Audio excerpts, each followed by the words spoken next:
పొద్దున 5:30కి హాస్పిటల్కి వస్తే ఆయన ఇంటికి వెళ్ళేసరికి 11:30. రోజుకి మినిమం 120 మంది పేషెంట్స్ ని ఓపీలో చూస్తూ 10 to 20 యావరేజ్ గా మాట్లాడుతున్నాను. సర్జరీస్ చేయడం ఆయన ప్రత్యేకత. None other than doctor Mohan Vamshi garu ఉన్నారు మనతో ఇవాళ సూపర్ డాక్టర్ సిరీస్. సార్ నమస్తే.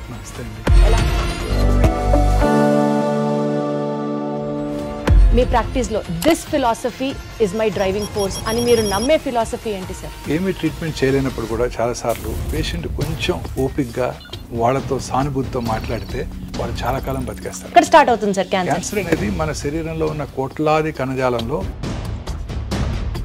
అప్రతీతంగా పెరిగిపోవడాన్ని క్యాన్సర్ అంటారు. మేల్ కి కూడా బ్రెస్ట్ క్యాన్సర్ వస్తుందా సార్? వచ్చండి, మెన్లో కూడా బ్రెస్ట్ క్యాన్సర్ వస్తుంది. అంటే పెద్దవాళ్లకు ఉన్నంత ట్రీట్మెంట్ కష్టాలు చిన్నపిల్లలకు ఉండవా సార్ క్యాన్సర్ కి సంబంధించి? రోగనిరోధక శక్తి చాలా బాగుంటుంది.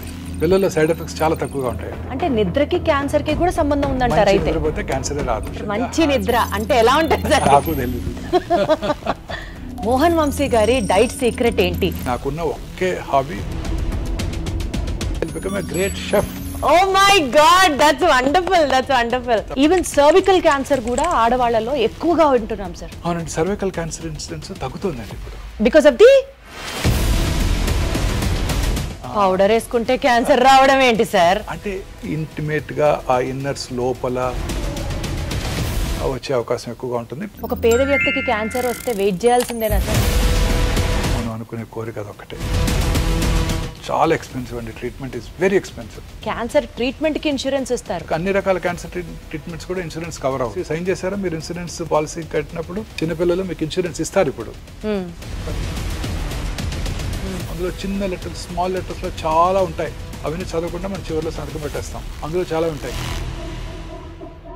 తెలియక సైన్ చేసి తీసుకుంటూ ఉంటారు. సరే, ఎస్పెషల్లీ విమెన్ లో ఇన్నర్ వేర్ ఉండడం వల్ల కానీ బ్రెస్ట్ క్యాన్సర్ రావడానికి ఆస్కారం ఎక్కువ ఉంది. లేదు మేడం, దానికి దీనికి సంబంధం లేదు. Not at all. మీ డ్రీమ్ ఏంటి sir? I achieved everything whatever I wanted. Paediatric hospital కట్టాలని ఒక కోరిక. Any kid walking in to this hospital should get free treatment. ఇది ఒకటే కోరిక.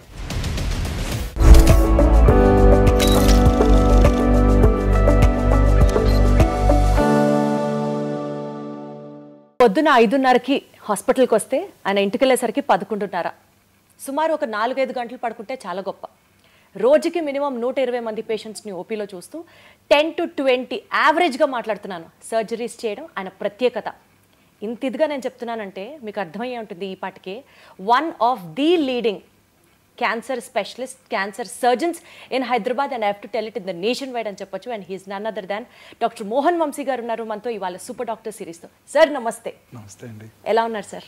సార్, యాక్చువల్లీ క్యాన్సర్కి సంబంధించి పేషెంట్స్కి ట్రీట్మెంట్ అందించడంలో గత 30 సంవత్సరాలుగా మీరు పెట్టినటువంటి ఎఫర్ట్స్ ఒక్కసారి వెనక్కి తిరిగి చూసుకుంటే సార్, ఇదే నా లైఫ్ మిషన్ అని మీకు ఆ డిఫైనింగ్ మూమెంట్ ఎప్పుడు అనిపించింది సార్? సో క్యాన్సర్ అంటే ఆ రోజుల్లో way back in 1990s nobody was interested in taking up this subject. Cancer అనగానే చాలామంది క్యాన్సర్ పేషెంట్స్ని ఆపరేట్ చేస్తే my own boss in JIPMER Pondicherry said, అరే why do want to choose cancer surgery? You operate on cancer patients, they die of metastasis. You operate on cancer patients, they come back with disease recurrence అని నన్ను భయపెట్టారు. You will get frustrated in your life. ఆయన doctor Mehta అని used a professor of surgery in Pondicherry JIPMER, where I studied. నేను MBBS చేసిన MS కూడా అక్కడే చేశాను పాండిచేరిలో. ఆయన అన్నారన్నమాట, so cancer surgery is for older people like me, not for younger people like you. నువ్వు చాలా ఫ్రస్ట్రేషన్కి గురవుతావు వీళ్ళందరినీ చూసి, క్యాన్సర్ తిరిగి రావటం, క్యాన్సర్ పేషెంట్స్ చనిపోవటం చూసి అని ఆ రోజుల్లో అన్నారు నాతో. అయినప్పటికీ I was very keen cancer surgery చేయాలని ఆ రోజుల్లోనే అనుకున్నాను అనమాట, వే బ్యాక్ ఇన్ 1990s. ఎందుకు సార్ ఆయన మిమ్మల్ని డిమోటివేట్ చేసిన? Why only cancer? ఆ రోజుల్లో క్యాన్సర్ ప్రోగ్నోసిస్ అలానే ఉండేది. క్యాన్సర్ కింద అడ్వాన్స్ ట్రీట్మెంట్స్ ఉండేవి కావు. సో ఆ రోజుల్లో అక్కడ పాండిచేరిలో క్యాన్సర్ ఇన్సిడెన్స్ కూడా చాలా ఎక్కువ ఉండేది. క్యాన్సర్ పేషెంట్స్ ఎక్కువగా జిప్మర్ పాండిచేరికి వచ్చేవాళ్ళు అనమాట. So it was challenging, it was very challenging. Major surgeries, 6 to 8 hour surgeries, ఒక ఆర్గన్ని తీసేయటం, ఆ తర్వాత వాళ్ళని జాగ్రత్తగా రేడియేషన్, కీమోథెరపీ ఇవ్వడం చాలా ఛాలెంజింగ్గా ఉండేది. So that was very interesting to me. So అందుకే ఎంఎస్ అయిపోగానే ఇమీడియట్గా నేను ఆర్డీఆర్ క్యాన్సర్ ఇన్స్టిట్యూట్ ఎంట్రన్స్ రాసి అక్కడ సీట్ తెచ్చుకోవడం. MCh surgical oncology prestigious institute in the country, cancer institute ఆర్డీఆర్లో నేను నా పోస్ట్ గ్రాడ్యుయేషన్ చేయడం జరిగింది. Sir cancer treatment, cancer prognosis మీరు చెప్పినట్లు చాలా ఛాలెంజింగ్గా ఉన్నప్పటికీ ఈక్వల్గా టైరింగ్గా కూడా అనిపించిందా సార్ ఎప్పుడన్నా? Very tiring madam. చాలాసార్లు చాలా ఫ్రస్ట్రేటింగ్గా కూడా ఉంటుంది. ఎంతో కష్టపడి ఆపరేషన్ చేస్తాము, దానికి కీమోథెరపీ ఇస్తాము, రేడియోథెరపీ ఇస్తాము, ఫస్ట్ ఫాలోఅప్లోనే జబ్బు తిరిగి రావడం జరుగుతుంది. మా సీనియర్ సర్జన్ ఒక ఆయన చెప్పారు, the unpredictable biological behaviour of the cancer makes the most predictable treatment unpredictable. అంటే మనం ఎంతో కష్టపడి ఆ క్యాన్సర్ బిహేవియర్ ఎలా ఉంటుందంటే మనం అసలు ప్రెడిక్ట్ చేయలేము. ఎంతో కష్టపడి దానికి మనం వైద్యం చేసినప్పటికీ కూడా తిరిగి వస్తుంటాయి. అప్పుడు చాలా ఫ్రస్ట్రేటింగ్గా ఉంటుంది, డిప్రెసింగ్గా కూడా ఉంటుంది. ఏంటి సార్ యూజువల్గా ఒక పేషెంట్ బాధతో డాక్టర్ దగ్గరికి వస్తాడు, కానీ డాక్టర్కి కూడా డిప్రెషన్ ఉంటుంది, డాక్టర్ కూడా ఫ్రస్ట్రేటెడ్గా ఫీల్ అవుతారు, డాక్టర్ కూడా స్ట్రెస్ ఫీల్ అవుతారు అని చాలా తక్కువ మంది అర్థం చేసుకుంటారు. Quite stressful to doctors and cancer surgeons. Absolutely sir, I agree. చాలాసార్లు తిరిగి వచ్చినప్పుడు వాళ్ళకన్నా మాకు ఎక్కువ బాధ ఉంటుంది. అంటే వాళ్ళకు ఉండదని కాదు, మాకు కూడా డిప్రెసింగ్గా ఉంటుంది. రిపోర్ట్ వచ్చినప్పుడు వాళ్ళు పోస్ట్ ఫాలోఅప్ వస్తారు, మార్నింగ్ వాళ్ళని ఎగ్జామిన్ చేసి స్కాన్ రాయడం జరుగుతుంది. ఆ స్కాన్ రిపోర్ట్ తీసుకొచ్చినప్పుడు మేము కూడా మనసులో అమ్మో దేవుడా దేవుడా వీరికి రిపోర్ట్ వీరికి రికరెన్స్ రాకూడదు అనుకొని ఓపెన్ చేస్తుంటారు రిపోర్ట్. మేము కూడా మాకు కూడా చాలా టెన్షన్తో ఉంటుంది. ఎట్లా sir, how do you deal with all this stress sir? Being a doctor, ఇంకొకళ్ళకి ఆన్సర్ చెప్పాలి, ఈక్వల్గా మీకు స్ట్రెస్ ఉంటుంది, మీలో కూడా హ్యూమన్ యాంగిల్ ఉంటుంది. డెఫినెట్గా apart from all these things ఒక వందల సంఖ్యలో పేషెంట్స్ని రోజు చూస్తూ ఉంటారు. ఏంటి సార్ మీకు మోటివేషన్ ఫ్యాక్టర్ ఏంటి? How do you de-stress your self? మనకి ఇది I enjoy this profession. So మనకు ఒక బాధ అంటూ ఏముండదు. ఇప్పుడు if you don't like some profession and you have to work, మనం పని చేయాలంటే మనకి స్ట్రెస్ఫుల్గా ఉంటుంది. ఇది నాకు పని చేయడమే హాబీ. నాకు ఇది స్ట్రెస్ఫుల్గా ఉండదు. ఇది రోజు మార్నింగ్ ఓపీకి వెళ్ళి 100 పేషెంట్స్ చూస్తే నాకు చాలా హ్యాపీగా ఉంటుంది. That it self is meditation for me. This is what the younger generation has to learn from you sir. 8 o'clock ఓపీకి వెళ్తే 1 o'clock అయ్యే వరకు టైం తెలియదు. కడుపులో కొంచెం ఆకలి స్టార్ట్ అయితే 1 o'clock అప్పుడు 1 అయిందా అని టైం చూస్తాను. అద్భుతం సార్, అందుకనే మీరు దేవుడు. టైం తెలియదు మాకు. Right sir. అక్కడ చూస్తూనే ఉంటాను హ్యాపీగా. సార్ పాండిచ్చేరి నుంచి మీరు చేసినటువంటి ఇంటర్నేషనల్ స్టడీస్, అక్కడ ప్రాక్టీస్ చేయడం, ఆ యూనివర్సిటీస్కి వెళ్ళడం, ఫ్రాన్స్ కూడా వెళ్ళి చదువుకున్నారు. సో నేషనల్ వైడ్ అంటే గవర్నమెంట్ హాస్పిటల్స్లో పనిచేశారు మీరు, ఇంటర్నేషనల్ హాస్పిటల్స్లో మీ వర్క్ ఎక్స్పీరియన్స్ ఉంది. అక్కడ నుంచి కమింగ్ బ్యాక్ టు ఒమేగా, ఈ మొత్తం మీ యొక్క సైకిల్ చూసుకుంటే సార్, మీ కెరియర్ సైకిల్ చూసుకుంటే, వన్ బిలీఫ్ మీ ప్రాక్టీస్లో, this philosophy is my driving force అని మీరు నమ్మే ఫిలాసఫీ ఏంటి సార్? సో ఏమీ ట్రీట్మెంట్ చేయలేనప్పుడు కూడా చాలాసార్లు పేషెంట్ కొంచెం ఓపిక్గా వాళ్ళతో సానుభూతితో మాట్లాడితే డెఫినెట్గా వాళ్ళ కాన్ఫిడెన్స్ని గెయిన్ చేస్తే వాళ్ళు చాలా కాలం బతికేస్తారండి. వాళ్ళకి ట్రీట్మెంట్ ఇవ్వలేకపోయినా చాలు, వాళ్ళకి ధైర్యం చెప్పి, నమ్మకం చెప్పి, వాళ్ళకి మనం ఆ డిసీజ్ని ఫేస్ చేసేటట్టు చేయగలిగితే వాళ్ళు చాలా కాలం బతికేస్తారు. చాలాసార్లు లేట్ స్టేజ్ క్యాన్సర్ పేషెంట్స్లో ట్రీట్మెంట్ ఏముండదు. చాలామంది చెప్తారు నువ్వు కొన్ని వారాలు బతావు, కొన్ని నెలలు బతావు, ఇంటికి వెళ్ళిపోమని. మన దగ్గరికి వచ్చినప్పుడు వాళ్ళు ఎంతో ఆశతో వచ్చినప్పుడు వాళ్ళకి ఎంతో ధైర్యం చెప్పాలి మనం. ఈ క్యాన్సర్ నేను ఒకటి గట్టిగా నమ్ముతానండి, పేషెంట్ కనుక డాక్టర్ మీద నమ్మకం ఉంటే ఖచ్చితంగా ట్రీట్మెంట్ తీసుకోకపోయినా గెలిచేస్తాడు ఆయన. What is important is that confidence, that faith. అది ఉండాలి పేషెంట్కి. ఫెయిత్ కనుక ఉంటే ఖచ్చితంగా గెలుస్తారండి. రేపు పొద్దున చనిపోయేవాడికి కూడా మీ అబ్బాయి అమెరికా నుంచి ఒక వైద్యం మెడిసిన్ తెప్పించారని చెప్పి తులసి తీర్థం నోట్లో పోయండి, ఆయన చాలా కాలం బతుకుతాడు. ఈ నమ్మకమే మోస్ట్ ఇంపార్టెంట్. ఆ నమ్మకం అనేది చాలా ఇంపార్టెంట్. ధైర్యంగా ఉంటే దేన్నైనా జయించవచ్చు. మానసికంగా మనం ధైర్యంగా ఉంటే ఏ ప్రమాదాన్నైనా నివారించవచ్చు. సో అన్ని జబ్బులకి మూల కారణం ఈ మానసిక అశాంతత, మానసికంగా ప్రశాంతితో లేకపోవటం, ఇదే మూల కారణం అండి. అందుకనే సార్ మీరు సర్జరీ చేసిన పేషెంట్స్ని మీ హాస్పిటల్స్లో పొద్దున వెళ్ళి విజిట్ చేస్తారు, సాయంత్రం వెళ్ళి పలకరిస్తారు, ఖచ్చితంగా డాక్టర్ గారు వచ్చి మాతో మాట్లాడతారు, అదే మాకు ధైర్యం అని చెప్తూ ఉంటారు అందరూ. చాలా మంది చెప్తారు ఈ మాట. ఖచ్చితంగా చూడాలి వాళ్ళని. పేషెంట్కి ప్రతి ఫాలోఅప్లో కూడా చూస్తాను. 20 ఏళ్ల తర్వాత వాళ్ళు వచ్చినా ఖచ్చితంగా నేనే చూస్తాను. అద్భుతం సార్, అందుకనే మీరు పేషెంట్స్ పాలిట దేవుడు. అంతే, వాళ్ళందరూ నాకు బాగా గుర్తుంటారు, వాళ్ళ పేర్లు కూడా గుర్తుంటాయి, వాళ్ళు ఏ ఊరి నుంచి వచ్చారో గుర్తుంటారు, వాళ్ళ ఫ్యామిలీ మెంబర్స్ కూడా గుర్తుంటారు. అడుగుతాను మీ హస్బెండ్ రాలేదేంటి, వాళ్ళు మీ సన్ రాలేదేంటి అని. మా బాబోయ్, అసలు hats off sir, hats off మీకు. సార్ ఇన్ని లక్షల మంది పేషెంట్ స్టోరీస్లో one patient story which is still ringing in your mind, and అసలు ఆ పేషెంట్ కోసం మీరు చాలా కష్టపడ్డారు, ఎఫర్ట్స్ పెట్టారు, అండ్ యూ మేడ్ ఇట్ అని చెప్తే ఏ ఎక్స్పీరియన్స్ మీ కెరియర్లో షేర్ చేసుకుంటారు? చాలా మంది పేషెంట్స్ ఉంటారండి అలా. Every day is a challenge. చాలా మంది పేషెంట్స్ ఉంటారు. If you have to name one single which is close to your heart, ఇవాల్టికి కూడా పేషెంట్కి మనసు పెట్టి చేస్తాం. అలా ఉంటే అదర్వైజ్ చాలా మనసు పెట్టి ఆ పేషెంట్కి ట్రీట్మెంట్ చేయాలి, ఆ పేషెంట్కి ఎంతో డెఫినెట్గా ఈ patient has to win over the cancer అని మనం ఎంతో కష్టపడినా కూడా ఆ పేషెంట్ తనకున్న మానసిక అశాంతి వలన వీ లాస్ట్ హిమ్. అలాంటి గుర్తుంటే ఫీల్ అయ్యారా సార్ అలాంటివి? చాలాసార్లు ఫీల్ ఒక ఇన్సిడెన్స్ చెప్పండి సార్. అంటే we can't name him, but ఒక యంగ్ మ్యాన్ కండి, ఈ had a man is a male breast cancer patient. ఎంతో ప్రేమతో ఎంతో ఓపిక్గా అతనితో కూర్చొని అతనికి మనం ఎంతో కష్టపడి నేను మా టీం అంతా కలిసి ట్రీట్మెంట్ ఇచ్చాం. చాలా వరకు గెలిచారు. కొన్నాళ్ళ తర్వాత కొంచెం రికరెంట్ స్టార్ట్ అయింది. అప్పుడు he became very tense, he became I don't know, he had lot of mental disturbance. దాంతో అతను చాలా డిస్టర్బెన్స్కి లోనై then he went off somewhere, he went to another centre in US and all that. So that was quite depressing అండి. సో మీరు కూడా చాలా ఫీల్ అయ్యారా సార్? డెఫినెట్గా తిరిగి వచ్చినప్పుడు ఫీల్ అయ్యాము. అతని పాపం మానసిక ప్రశాంతత లేకపోవడం వలన వి లాస్ట్ హిమ్. అయ్యో సార్, ఏంటి సార్ మేల్కి కూడా బ్రెస్ట్ క్యాన్సర్ వస్తుందా సార్? రావచ్చండి, మెన్లో కూడా బ్రెస్ట్ క్యాన్సర్ వస్తుంది. ఎట్లా సార్? అసలు ఎప్పుడు వినలేదు మెన్లో కూడా బ్రెస్ట్ క్యాన్సర్. బ్రెస్ట్ టిష్యూ మన మెన్లోను స్త్రీల్లో కూడా ఉంటుంది. స్త్రీలలో వాళ్ళ స్త్రీల హార్మోన్స్ వల్ల బాగా డెవలప్ అవుతుంది, పురుషుల్లో అది డెవలప్ అవ్వదు. సో పురుషుల్లో కూడా రావచ్చు బ్రెస్ట్ క్యాన్సర్. చాలాసార్లు నెగ్లెక్ట్ చేయబడుతుంది. పురుషుల్లో నాకెందుకు వస్తుందని అశ్రద్ధ చేస్తుంటారు, అందువల్ల అశ్రద్ధ చేయబడుతుంది. పురుషుల్లో ఫ్యాట్ టిష్యూ కూడా ఉండదు, అందువల్ల డైరెక్ట్గా మజిల్లోకి వెళ్ళిపోతుంది, తొందరగా లేట్ స్టేజ్కి పాకిపోతుంది. అయ్యో. సో అందుకే పురుషులు చాలా కేర్ఫుల్గా ఉండాలి. పురుషుల్లో కూడా రావచ్చు, స్త్రీలలో ఎక్కువ వస్తుంది, బట్ పురుషుల్లో కూడా రావచ్చు. పురుషుల్లో కూడా నిప్పుల కింద కానీ ఏరియాల కింద కానీ గడ్డ కనుక ఉన్నట్టయితే అశ్రద్ధ చేయకుండా వెంటనే డాక్టర్ దగ్గరికి చూపించుకోవాలి. సార్ నాకు ఇది ఒక బిగ్గెస్ట్ టేక్ అవే ఇవాళ మన ఇంటర్వ్యూకి. పురుషుల్లో కూడా బ్రెస్ట్ క్యాన్సర్ రావచ్చు. అమ్మ బాబోయ్, వస్తుంది, చాలా కామన్ గా చూస్తుంటాం. నెలకి 1-2 కేసులు ఖచ్చితంగా చూస్తుంటాను ఇప్పటికీ. బాబోయ్. సార్ అసలు క్యాన్సర్ గురించి మాట్లాడుకుందాం సార్. క్యాన్సర్ అనేది ఎక్కడ స్టార్ట్ అవుతుంది సార్? అసలు ఒక పేషెంట్ చాలా హెల్దీ లైఫ్ స్టైల్ ఫాలో అవుతాడు, ఫ్యామిలీ హిస్టరీలో అసలు ఆ జెనెటికల్గా క్యాన్సర్ వచ్చే సూచనలే కనిపించవు, బట్ స్టిల్ అతనికి క్యాన్సర్ రావచ్చా? ఎక్కడ స్టార్ట్ అవుతుంది సార్ క్యాన్సర్? క్యాన్సర్ అనేది మన శరీరంలో ఉన్న కోట్లాది కణజాలంలో ఏదో ఒక కణం అప్రతీతంగా పెరిగిపోవటాన్ని క్యాన్సర్ అంటారు. నార్మల్గా బాడీలో రెగ్యులేటరీ మెకానిజమ్స్ ఉంటాయి. ముక్కు ఈ సైజ్ దాకా వచ్చి ఆగిపోతుంది, చెవి ఇక్కడ దాకా పెరిగి ఆగిపోతుంది. క్యాన్సర్ ఆ రెగ్యులేటరీ మెకానిజమ్స్ దాటి పెరిగిపోతూ ఉంటుంది. ఒక సెల్ 2 సెల్స్ అవుతుంది, 2 4 అవుతాయి, 4 8 అవుతాయి, 8 16 అవుతాయి, అలా ఎక్స్పోనెన్షియల్గా పెరిగిపోతూ ఉంటుంది. పెరిగిపోవటమే కాకుండా పక్కన ఉన్న నార్మల్ కణజాలంలోకి ఇన్వేట్ చేస్తుంది, ఆక్రమించేస్తుంది. పక్కన బోనున్న కూడా తినేస్తుంది. పక్కనున్న రక్తనాళాల ద్వారా, లింఫ్ నాళాల ద్వారా శరీరంలో ఇతర భాగాలకు పాకిపోతుంటుంది. అది క్యాన్సర్ అంటే. Body cannot control it, body cannot regulate it. మన బాడీలో ఉన్న ఒక 22,000 ప్రోటాన్ కోడింగ్ జీన్స్ ఉంటాయి.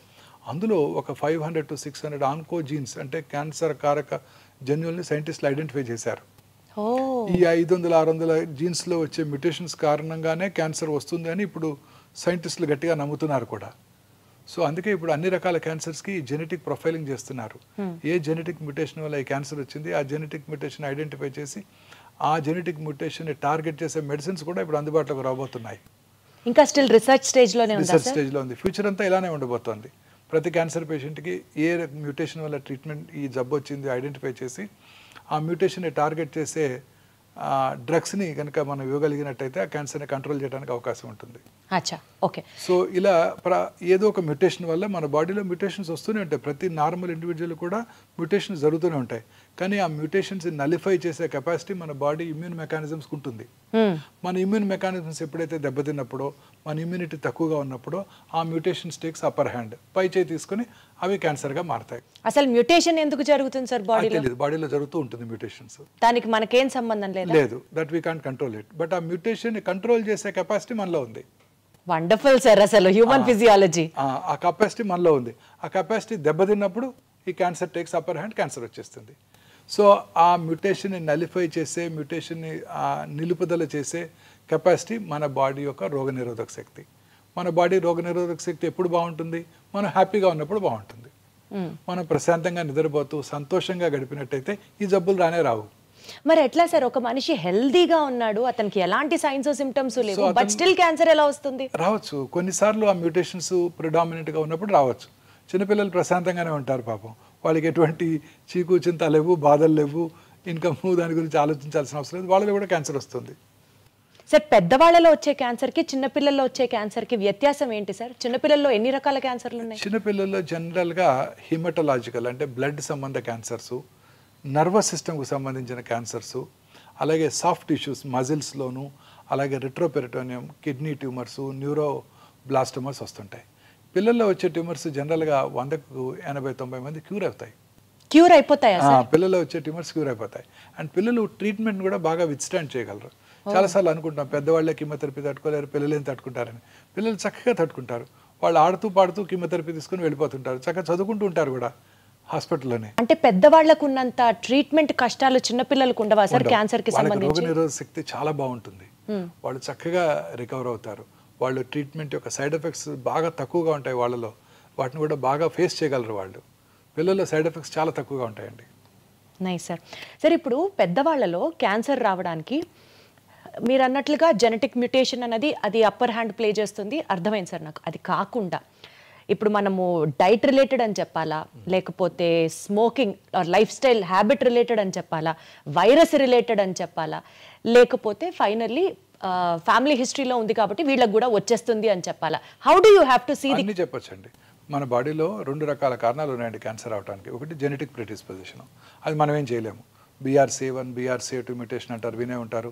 మిస్ యాంజెలినా జోలీ వారి తల్లి గారికి ట్రిపుల్ నెగటివ్ బ్రెస్ట్ క్యాన్సర్ ఉన్నట్టయితే వారు కూడా 2011లోనే ఆ టెస్ట్ చేయించుకున్నారు. వారికి ఆ మ్యూటేషన్ వారిలో ఉంది కాబట్టి వారు క్యాన్సర్ రాకముందే 2 బ్రెస్ట్లు 2 ఓవరీలు తీయించేసుకున్నారు. అలా రకరకాల రెట్ మ్యూటేషన్ అని మెడులరీ కార్సినోమా, థైరాయిడ్కి, ఫెమిలియల్ ఎడినోమాటస్ పాలిపోసిస్ కొని అని కోలన్ క్యాన్సర్కి మ్యూటేషన్స్ ఉన్నాయి. ఆ మ్యూటేషన్స్ని కనుక ఉన్నట్టయితే వాళ్ళు ఖచ్చితంగా క్యాన్సర్ వస్తుంది. ఆ మ్యూటేషన్ ఐడెంటిఫై చేసి క్యాన్సర్ రాకుండా ముందుగానే సర్జరీ కూడా చేసే ఫెసిలిటీ ఉంది వాళ్ళందరికీ. ఇవి జెనెటిక్ మ్యూటేషన్స్. ఇవి కాక ఎన్విరాన్మెంటల్ ఫ్యాక్టర్స్. ఎన్విరాన్మెంటల్ ఫ్యాక్టర్స్లో ఇవి మీరు చెప్పినవన్నీ, లైఫ్ స్టైలు, అందులో ఇంక్లూడింగ్ ఫుడ్, దురలవాట్లు, తర్వాత మన చుట్టూ ఉండే ప్లాస్టిక్స్, ఎన్విరాన్మెంటల్ పొల్యూషను, ఇవన్నీ దోహదం చేస్తాయి క్యాన్సర్ రావడానికి. సో ఉదాహరణకి లైఫ్ స్టైల్ తీసుకున్నట్టయితే ముఖ్యంగా దురలవాట్లు. స్మోకర్స్లో మనందరికీ తెలుసు ఎటువంటి క్యాన్సర్స్ వస్తాయో. స్మోకింగ్ చేసిన ఫ్యూ సెకండ్స్లోనే ఆ స్మోక్లో ఉన్న, టొబాకోలో ఉన్న 400 కార్సినోజన్స్ అంటే క్యాన్సర్ కారక పదార్థాలు మన బ్లడ్లోకి వెళ్ళి బాడీలో అన్ని భాగాల్లోనూ క్యాన్సర్ కలగజేస్తాయి. ఆల్కహాల్ తీసుకునే వాళ్ళలో కూడా క్యాన్సర్ వచ్చే అవకాశాలు ఎక్కువగా ఉంటాయి. ఈ రెండే కాకుండా ఇంకా మిగతా దూరలవాట్ల వల్ల కూడా అనేక రకాల క్యాన్సర్స్ వస్తున్నాయి.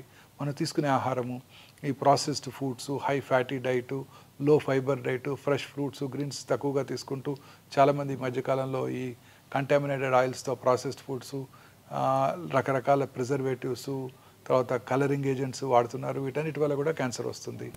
అవే కాక ఇంకా pollution, environmental pollution, automobile pollution urban ఏరియాస్లో, తర్వాత thermal power plant, asbestos industry, aluminium factories, plastic ఇండస్ట్రీలో పనిచేసే వాళ్ళలోను, సిగరెట్ టొబాకో ఇండస్ట్రీలో పనిచేసే వాళ్ళలోను, వీళ్ళందరి దగ్గర కూడా క్యాన్సర్స్ వచ్చే అవకాశాలు ఉంటాయి. ఫెర్టిలైజర్ ప్లాంట్స్లోను.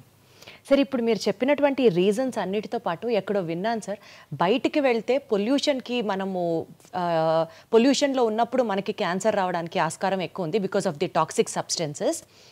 అవి కాకుండా ఇంట్లో మనం వాడే కెమికల్స్ బట్టి కూడా ఇండోర్లో ఉండే వాళ్ళకి కూడా క్యాన్సర్ రావడానికి చాలా కేసెస్ ఉన్నాయి అని విన్నాను. ఎంతవరకు కరెక్ట్ సార్ ఇది? తప్పనిసరిగానండి. అనేక రకాల కెమికల్స్, మనం వాడే టూత్పేస్ట్, మనం వాడే షాంపూస్, మనం వాడే సోప్స్, మనం వాడే ఇంట్లో వాడే food substances, floor clearance, disinfectants లో కూడా రిపెల్లెంట్స్, ఇవన్నీ మనం నేచర్తో ఫైట్ చేస్తున్నామండి. మార్నింగ్ లేవగానే synthetic toothpaste, plastic tooth brush, plastic bucket, hot water. Toothpaste కి క్యాన్సర్ కి సంబంధం ఉందా సార్? అన్ని రకాలుగానండి. అన్ని రకాల కెమికల్స్ వల్ల కూడా క్యాన్సర్స్ వస్తాయి. మనం వాడే టూత్పేస్ట్, మనం వెళ్ళి కార్లో కూర్చోగానే ఆ కార్లో ఉన్న ఇంటీరియర్, ప్లాస్టిక్ ఇంటీరియర్, ఆ స్మోక్కి ఆ ప్లాస్టిక్ మైక్రో ప్లాస్టిక్స్ అని మనం ఇన్హేల్ చేస్తాం. ప్లాస్టిక్ వాటర్ బాటిల్లో వాటర్ తాగుతాం. ఇవన్నీ కూడా క్యాన్సర్ కారకాలేనండి. సరే, అసలు ఏ తీసుకున్నా అదే. చాలాసార్లు నేను ఇవన్నీ చెప్పినప్పుడు ప్రజలు అంటుంటారు, మరి ఏం తిని బతకాలి, ఏం తాగి బతకాలని. అసలు మనిషికి ప్లాస్టిక్ కి ఎంత క్లోజ్ అటాచ్మెంట్ ఉంది సార్. ప్లాస్టిక్ లేని లైఫ్ ఊహించుకోవడం కూడా ఇంపాసిబుల్ అనిపిస్తుంది. చూడండి, మీరు పాత సినిమాలు చూసినట్టయితే, పాత ఇంగ్లీష్ సినిమాలు 30-40 years 50 years బ్యాక్ కూడా ఇంగ్లీష్ సినిమాలు చూస్తే, వాళ్ళు మార్కెట్కి వెళ్ళినప్పుడు వాళ్ళు they never carrying plastic bags, they were carrying only paper bags. వాళ్ళు పేపర్ బ్యాగ్స్ ఇలా క్యారీ చేయ కదా, ఇలా పట్టుకొని తీసుకొస్తుంటారు అందులో మూవీస్లో. చూడండి, 50 years బ్యాకే అక్కడ అవేర్నెస్ స్టార్ట్ అయింది. మనం ఇంకా కూడా ప్లాస్టిక్సే వాడుతున్నాం. సార్ ఫుడ్ గ్రేడ్ ప్లాస్టిక్స్ అంటున్నాం కదా సార్. ఆ ప్లాస్టిక్స్ చాలా మంచివి అని కదా సార్ వాడతారు. అలానే లేదండి, సింగిల్ యూజ్ ప్లాస్టిక్స్ అన్ని డేంజరస్ ఏనండి. బయోడిగ్రేడబుల్ ప్లాస్టిక్స్ అంటున్నాము. ఇంకా రాలేదు, ఇంకా వస్తాయంట అవి. చూడండి ఇప్పుడు కూడా మనం ఇప్పుడు మా సూపర్ మార్కెట్కి వెళ్తే మనకి ఇప్పుడు కూడా ప్లాస్టిక్ కంటైనర్తో ప్లాస్టిక్ బ్యాగ్తోనే మనకి ఇస్తున్నారు. అట్లీస్ట్ మనం ప్లాస్టిక్ బ్యాగ్ తీసుకెళ్ళినా సార్ సూపర్ బజార్స్లో ఇచ్చేటువంటి ఆ గ్రాసరీస్ అన్ని ప్లాస్టిక్లోనే ఫాయిల్ అయి ఉంటాయి కదా సార్. ఫాయిల్ అయి ఉంటాయి. ఇప్పుడు ఇవన్నీ స్లోగా అవన్నీ అవాయిడ్ చేయగలుగుతున్నాం కదండి. ఇప్పుడు చూడండి కొత్తగా చాలాసార్లు సూపర్ మార్కెట్లో ఈ కవర్స్ వేస్తున్నారు, మనం ఇలా క్యారీ చేసి తీసుకురావాల్సి వస్తుంది ఇప్పుడు. సో లైఫ్ స్టైల్లో ప్లాస్టిక్ని దూరంగా పెడితే క్యాన్సర్ని నివారించవచ్చు అట్లీస్ట్. ఎస్ డెఫినెట్గానండి. బట్ అది చాలా కష్టం. అది మన ఎంటైర్ మీరు అన్నట్టు మనతో పాటు ఆ ప్లాస్టిక్ కంప్లీట్గా మమేకం అయిపోయింది సార్, మనలో ఉంది కదా సార్. కరెక్ట్ వర్డ్ వాడారు. ఎస్ సార్ ఒక మాట చెప్పండి, ఇవాళ రోజుల్లో సెల్ ఫోన్ని చూడకుండా ఉండేవాళ్ళు అసలు లేరు. క్లోజ్ అఫినిటీ, ప్లాస్టిక్ ఎట్లా అయిపోయిందో సెల్ కూడా మన ఆత్మ అయిపోయింది. సెల్ ఫోన్ గనక ఎక్కువ వాడితే బ్రెయిన్ ట్యూమర్స్ వస్తుంది అని అంటున్నారు, అది నిజమేనా? ఎస్, ఓల్డెన్ డేస్లో ఈ పాత అంటే ఒక 10 years బ్యాక్ ఉన్న మొబైల్ ఫోన్స్లో రేడియేషన్ ఎక్స్పోజర్ ఎక్కువగా ఉండేది. ఇప్పుడున్న కొత్త ఫోన్స్లో ఆ రేడియేషన్ ఎక్స్పోజర్ లేదండి. దీనివల్ల బ్రెయిన్ ట్యూమర్స్ వచ్చే అవకాశాలు చాలా తక్కువ. ఇంతకుముందు ఉన్న ఫోన్స్ ఒక 10-15 years back cell phone start అయినప్పుడు వచ్చిన ఫోన్స్లో అది ఉండేది. పెరోటిడ్ ట్యూమర్స్ అలాగే బ్రెయిన్ ట్యూమర్స్ వచ్చే అవకాశాలు ఎక్కువగా ఉంటాయని అబౌట్ 2014లో WHO గైడ్లైన్స్ కూడా జారీ చేయడం జరిగింది. పిల్లలకి ముఖ్యంగా సెల్ ఫోన్స్ అవాయిడ్ చేయాలని కూడా వాళ్ళు చెప్పడం జరిగింది. అంటే సార్ ఇప్పుడు ఉన్నటువంటి స్మార్ట్ ఫోన్స్ అనాలా, కాస్ట్లీ ఫోన్స్ అనాలా? Smart phones. సో అంటే తక్కువ ఫోన్స్ లో ఇప్పటికీ రిస్క్ ఉంది? లేదండి, తక్కువే ఉంది రిస్క్. ఆ generation of phones have been now discontinued. So పర్వాలేదు, ఫోన్ వాడితే బ్రెయిన్ ట్యూమర్ అయితే రాదు అంతవరకు. కానీ ఫోన్ వాడితే ఇంకా చాలా ప్రమాదాలు ఉన్నాయండి. మీరు రాత్రిపూట మొబైల్ స్క్రీన్ చూస్తూ పడుకున్నారనుకోండి, రాత్రి 10 దాకా 11 దాకా, అది ఆ బ్లూ లైట్ మిమ్మల్ని డిస్టర్బ్ చేస్తుంది. సో మీ నిద్ర డిస్టర్బ్ అవుతుంది. ఆ నిద్ర మనం చక్కగా ఎర్లీగా నిద్రపోయినప్పుడు 9-10 కల్లా నిద్రపోయినట్టయితే 1 o'clock 2 AM మనకి మన బాడీలో మెలటోనిన్ అనే హార్మోన్ ఉత్పత్తి అవుతుందండి. ఆ melatonin as a strong anti cancer properties, అనేక రకాల క్యాన్సర్స్ రాకుండా చేస్తుంది. మీరు రోజు ఆ 11 పడుకునే ముందు లేట్గా ఈవినింగ్ టీవీ చూడటం, లేట్గా ఆ తర్వాత మొబైల్ ఫోన్ చూస్తూ పడుకోవటం, అందులో మెసేజెస్ ఆన్సర్ చేయటం, మీ వర్క్ అంతా డిక్టేట్ చేయటం మీ అసిస్టెంట్స్కి కొలీగ్స్కి చేస్తూ పడుకుని రాత్రి 10 మొబైల్ ఫోన్తో పడుకున్నారనుకోండి, ఆ బ్లూ లైట్తో your entire rhythm gets disturbed. Sir ఇప్పుడు ఇదే పాయింట్ మీద ఒక డౌట్ సార్, 2-3 ఆ టైంలో మెలటోనిన్ హార్మోన్ సెక్రెట్ చేస్తుంది body, that has anti cancer properties అంటున్నారు. Many other properties also. Sir ఇప్పుడు పడుకోవడమే 2 పడుకున్నాం సార్, 5-6 మెలటోనిన్ రిలీజ్ అవ్వదా బాడీలో? అవునండి, మనకి ఆ ప్రశాంతత నిద్ర, ఆ రిథమ్ కావాలి. పగలు పని చేయటం, రాత్రి ఎర్లీగా పడుకోవటం, ఎర్లీగా డిన్నర్ చేయటం, 8-9 గంటల టీవీ పూర్తిగా 2 పడుకొని 10 లేస్తాం, శుభ్రంగా 8 గంటలు మేము పడుకున్నాంగా అంటారు. లేదండి, that will not have the same effect. మన బాడీకి రిథమ్ ఉందండి. రాత్రిపూట పడుకోవటం, పగలు పని చేయటం. సో పగలు చక్కగా 8 నుంచి సాయంకాలం 5 పడుకుంటాం, మెలటోనిన్ ఉత్పత్తి అవుతుందంటే అవ్వదా సార్? అవ్వదు. సో ఈ రాత్రిపూట పనిచేసే వాళ్ళందరిలో కూడా క్యాన్సర్ వచ్చే అవకాశాలు ఎక్కువగా ఉంటాయి. క్యాన్సరే కాదు, blood pressure, coronary artery disease వచ్చే అవకాశాలు కూడా ఎక్కువగా ఉంటాయి. బ్రెస్ట్ క్యాన్సర్ వచ్చే అవకాశాలు స్త్రీలలో ముఖ్యంగా ఈ రాత్రిపూట అంతా BPO కంపెనీస్లో పనిచేస్తుంటారు, టాల్ టవర్స్లో, వెల్ లిట్ టవర్స్లో, వాళ్ళలో అసలు మెలటోనిన్ ఉత్పత్తి అవ్వదు, వాళ్ళకి క్యాన్సర్స్ వచ్చే అవకాశాలు, అనేక రకాల ఎలిమెంట్స్ వచ్చే అవకాశాలు కూడా చాలా ఎక్కువ. అంటే నిద్రకి క్యాన్సర్కి కూడా సంబంధం ఉందంటారు అయితే? నిద్రపోతే క్యాన్సరే రాదు. సంతోషం, మంచి నిద్ర అంటే ఎలా ఉంటుంది సార్? ఈ జనరేషన్ అడిగే క్వశ్చన్ అది. నాకు తెలీదు, నేను పడుకునే సరి 11:30 అయిపోతుంది. క్యాన్సర్ ని చూసే డాక్టర్కే నిద్ర లేదు 4-5 hours అంటే ఎట్లా సార్ మరి?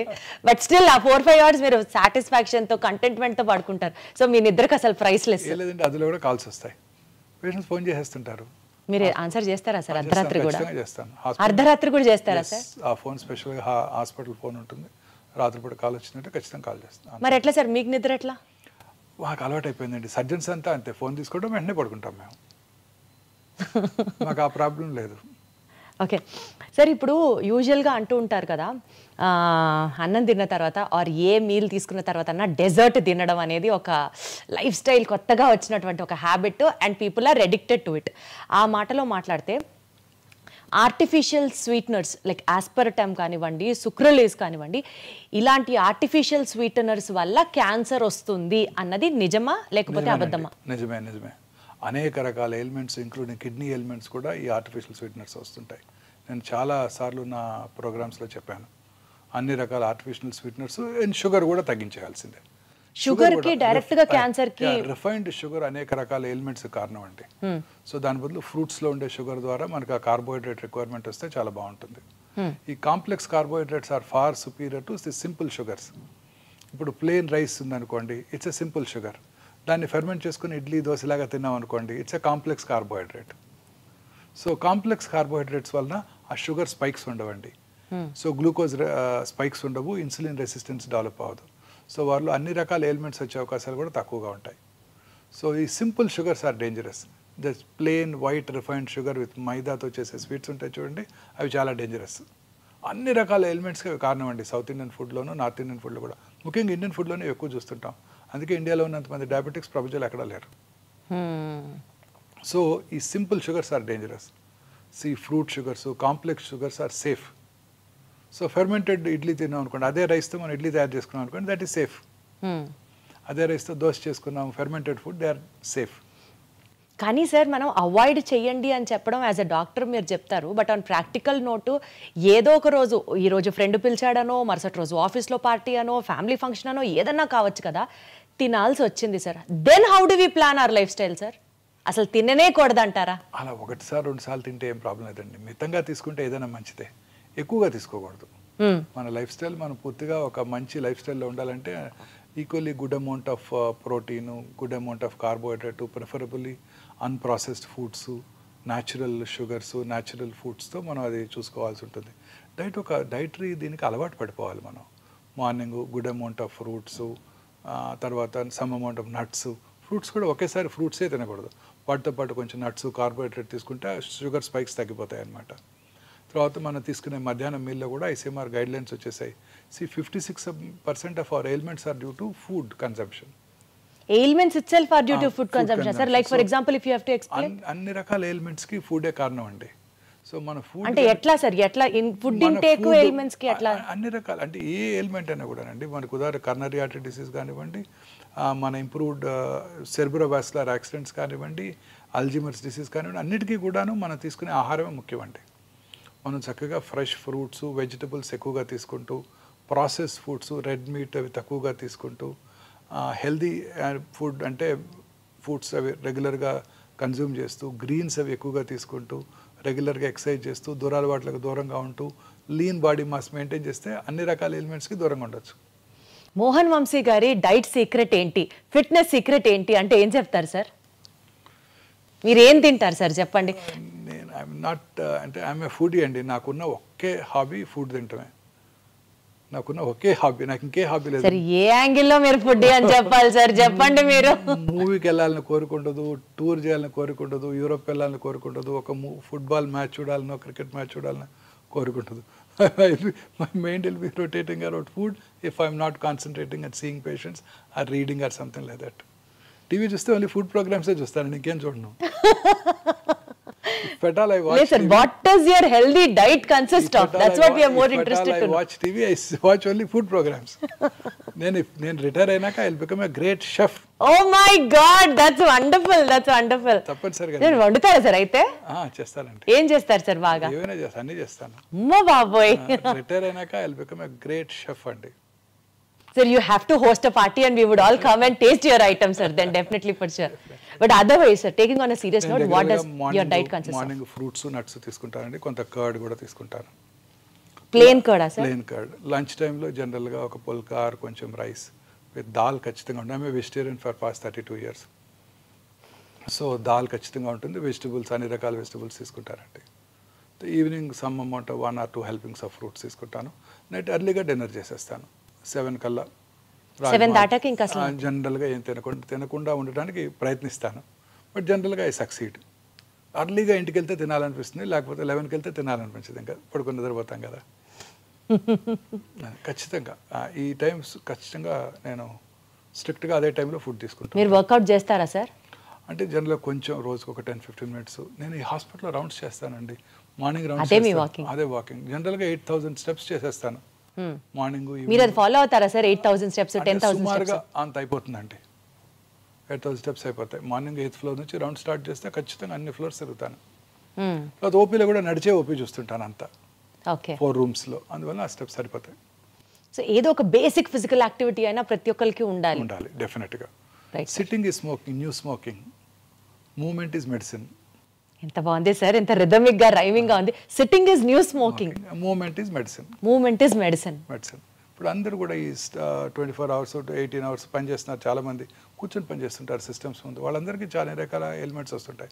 వాళ్ళందరికీ షార్ట్ వాక్స్, ప్రతి హాఫ్ అన్ అవర్కి ఒక 5 minutes వాక్ చేయటం, నుంచొని పని చేయటం, అవి కనుక అలవాటు చేసుకుంటే చాలా ఎలిమెంట్స్ తగ్గిపోతాయండి. బట్ సార్ వాకింగ్ చేస్తే నిజంగా మీరు నాకు 8,000 steps అన్నారని అడుగుతున్నా, 10,000 అడుగులు వేస్తే క్యాన్సర్ కి దూరం అని మనం యూజువలీ చూస్తూ ఉంటాం articles. Is it true sir? కంటే ఎంతో కొంత వాకింగ్ చేస్తున్న వాళ్ళండి ఎప్పుడు మూవ్మెంట్ ఉంటూనే ఉండాలి. క్యాన్సర్ కి హెల్ప్ అవుతుందా సార్? అన్ని రకాల వాకింగ్ కి క్యాన్సర్ కి కనెక్షన్ ఉందా సార్? ఖచ్చితంగా. ఇప్పుడు కొత్తగా ఇంకొక అధ్యయనం చూశాను. అదేంటంటే బ్రెస్ట్ క్యాన్సర్ పేషెంట్స్లో పోస్ట్ ట్రీట్మెంట్ తర్వాత వాళ్ళు రెగ్యులర్గా ఫిజికల్లీ ఫిట్గా ఉన్నట్టయితే, రెగ్యులర్గా ఎక్సర్సైజ్ చేస్తుంటే క్యాన్సర్ తిరిగి వచ్చే అవకాశాలు కూడా తగ్గిపోతాయి అంటున్నారు. Okay okay okay okay. సరే, అసలు క్యాన్సర్లో ఎన్ని రకాలు ఉంటాయి సార్? ఆ అన్ని రకాల క్యాన్సర్స్ని మనం ముందరగానే ఐడెంటిఫై చేయొచ్చా సార్? క్యాన్సర్ అంటే మనం అనుకున్నట్టు ఏదో కణజాల నుంచి క్యాన్సర్ రావచ్చండి. సో బ్రాడ్గా 2 రకాల క్యాన్సర్స్ వస్తుంటాం. ఒకటి సాలిడ్ ఆర్గన్స్ అంటే బ్రెస్ట్, లంగ్, బోను, బ్రెయిన్, కోలను, స్టమక్ అనమాట. రెండోది హిమటలాజికల్ అంటే బ్లడ్ సంబంధ క్యాన్సర్స్. బ్లడ్ బాడీ అంతా ఉంటుంది కదండి. ఇవన్నీ జనరల్గా బోన్ మ్యారోలో తయారయ్యి బ్లడ్ క్యాన్సర్స్ ద్వారా మనకు మేనిఫెస్ట్ చేస్తాయి. సో ఈ 2 రకాల క్యాన్సర్స్ డిఫరెంట్గా ఉంటాయి అన్నమాట. ఈ సాలిడ్ ట్యూమర్స్కి ట్రీట్మెంట్ వేరుగా ఉంటుంది, హిమటలాజికల్ మెలిగ్నెన్సీస్కి ట్రీట్మెంట్ వేరుగా ఉంటుంది. హిమటలాజికల్ మెలిగ్నెన్సీ జనరల్గా కీమోథెరపీ, టార్గెటెడ్ థెరపీస్, ఇమ్యూనోథెరపీస్ ఉంటాయి. సాలిడ్ ట్యూమర్స్కి సర్జరీ, రేడియేషన్, కీమోథెరపీ అవి ఉంటుంటాయి అన్నమాట. సో ఈ క్యాన్సర్స్ అన్నీ కూడాను డిఫరెంట్ స్పెషలిస్ట్ వీటిని హ్యాండిల్ చేస్తుంటారు క్యాన్సర్కి. సో క్యాన్సర్ యొక్క బిహేవియర్ అనేది ట్యూమర్ యొక్క గ్రేడ్ని బట్టి ఆధారపడి ఉంటుంది. చాలామందికి ఒకే రకమైన క్యాన్సర్. ఒకసారి నాకు ఒక పేషెంట్ వచ్చారు, ఒక 20 years బ్యాక్ నేనే ఆ పేషెంట్కి బ్రెస్ట్ క్యాన్సర్ సర్జరీ చేశాను. అప్పుడు సర్జరీ అయిపోయిన వెంటనే అది అప్పుడు estrogen receptor, progesterone receptor positive breast cancer. Surgery అయిన వెంటనే వాళ్ళకి కొంచెం లోకల్ రేడియేషన్ ఇవ్వడం జరిగింది. ఆ రోజుల్లో చిన్న టెక్నాలజీ తక్కువగా ఉండేది, పెద్ద కాస్ట్లీ ట్రీట్మెంట్ ఉండేది కాదు. ఆ తర్వాత చిన్న ట్యాబ్లెట్ తీసుకున్నారు, 16 ఏళ్ళు 17 ఏళ్ళు బ్రతికేశారు. 17 ఏళ్ళ తర్వాత రెండో బ్రెస్ట్లో క్యాన్సర్ వచ్చింది. ఈసారి cancer oestrogen receptor, progesterone receptor negative cancer. అంటే హార్మోన్ థెరపీకి లొంగదని అర్థం, అగ్రెసివ్ ట్యూమర్ అని అర్థం. తర్వాత HER2 న్యూ రిసెప్టార్ అని ఇంకోటి ఉంటుంది, అది టార్గెటెడ్ థెరపీ, అది పాజిటివ్ వచ్చింది. సో ఈసారి సర్జరీ తర్వాత ఎక్స్పెన్సివ్ రేడియేషన్ ఇవ్వాల్సి వచ్చింది. లెఫ్ట్ సైడెడ్ క్యాన్సరు, కొంచెం స్పెషలైజ్డ్ రేడియేషన్, హార్ట్ను ప్రొటెక్ట్ చేయడానికి ఆ టార్గెటెడ్ థెరపీకి లక్షలు ఖర్చు అయింది. అయినా కానీ ఒక 2 yearsలో తిరిగి వచ్చేసింది. మళ్ళీ తిరిగి వచ్చింది. సో అప్పుడు పేషెంట్ నన్ను అడిగారు, అప్పుడేమో జస్ట్ ఒక 40-50,000 రూపీస్తో ట్రీట్మెంటే అయిపోయింది, 17 ఏళ్ళు హ్యాపీగా ఉన్నాను, ఇప్పుడు 40-50 lakhs ఖర్చు పెట్టాను, అయినా కానీ 2 yearsలో తిరిగి వచ్చింది డాక్టర్ గారు అని అడిగారు నన్ను. సో ప్రతి క్యాన్సర్ యొక్క బిహేవియర్ వేరుగా ఉంటుంది. So cancer behaviour is more important. Cancer grade అంటే tumour grade, tumour how aggressive the tumour is అనేది మనకి చాలా ఇంపార్టెంట్. ఎట్లా తెలుస్తుంది సార్? అది there are test for that. Every క్యాన్సర్కి ఏ రకమైన క్యాన్సర్స్ అగ్రెసివ్గా బిహేవ్ చేస్తే దానికి కావాల్సిన మార్కర్స్ ఉన్నాయి.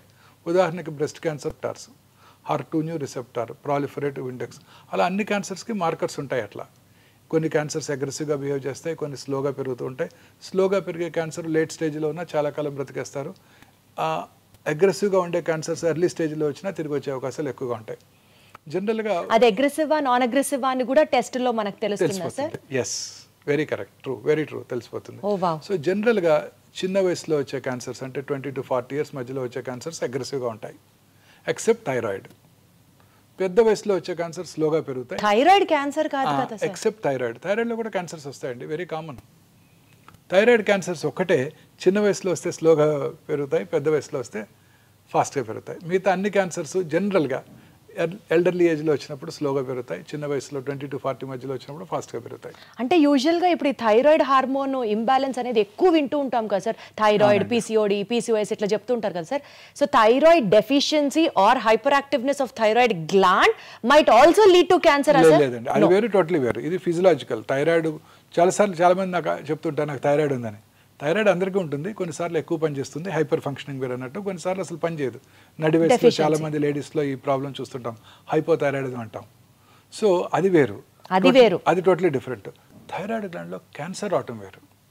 థైరాయిడ్ గ్లాండ్ యొక్క ఫంక్షన్కి క్యాన్సర్కి సంబంధం లేదు మేడం. థైరాయిడ్ గ్లాండ్లో నార్మల్ ఫంక్షనింగ్ థైరాయిడ్లో కూడా చిన్న లంప్ రావటం, లోవర్ పార్ట్ ఆఫ్ ద నెక్లో ఎక్కడ లంప్ వచ్చినా ఇమీడియట్గా అశ్రద్ధ చేయకుండా మనం పరీక్ష చేయించుకోవాలి ఎవరైనా సరే. సార్ ఇందాక మీరు అన్నట్లుగా జీన్ మ్యూటేషన్ టెస్ట్ అని అన్నారు చూడండి, అంటే ఫ్యూచర్లో పలానా వ్యక్తికి క్యాన్సర్ వస్తుందా అని కూడా మనం ముందుగానే టెస్ట్ చేసుకొని చేయొచ్చా సార్? ఏజ్ నుంచి చేయొచ్చు అది? మొన్న మధ్య Zerodha CEO mister Nikhil Kamath mister Bill గేట్స్తో పాడ్కాస్ట్ చేశారు. అప్పుడు ఆయన అడిగారు, మా యంగ్ ఆంటర్ప్రెనర్స్కి మీరు ఇచ్చే సలహా ఏంటి, వారి హెల్త్ ఎలా మెయింటైన్ చేసుకోవాలని. ఆయన ఏమన్నారు, నేను రెగ్యులర్గా స్క్రీనింగ్ చేసుకుంటాను, ఎవ్రీ ఇయర్ టెస్టులు చేయించుకుంటాను, రొటీన్ టెస్ట్ అన్ని రకాల టెస్టులు చేయించుకుంటాను, అండ్ వైటమిన్స్ రెగ్యులర్గా తీసుకుంటున్నాను, because there is no downside. రీసెంట్గా ఒక టెస్ట్ వచ్చింది, ఈ టెస్ట్ కనుక చేయించుకున్నట్టయితే నెక్స్ట్ ఫ్యూ ఇయర్స్లో క్యాన్సర్ వచ్చేది లేనిది నేను ముందే తెలుసుకోవచ్చు. ఈ CT scan, PET CT scan, PET MR పట్టుకోకముందే నేను ఈ కొత్త టెస్టులు క్యాన్సర్ రావడానికి ముందుగా పసిగట్టేస్తాయి. ఆ టెస్ట్ కూడా నేను రెగ్యులర్ చేయించుకుంటున్నాను. అమెరికాలో insurance companies cover that. I don't no, it's an expensive test. ఇండియాలో మీ ఇన్సూరెన్స్ కంపెనీస్ కవర్ చేస్తాయో లేవో నాకు తెలియదు అని కూడా ఆయన అన్నారు.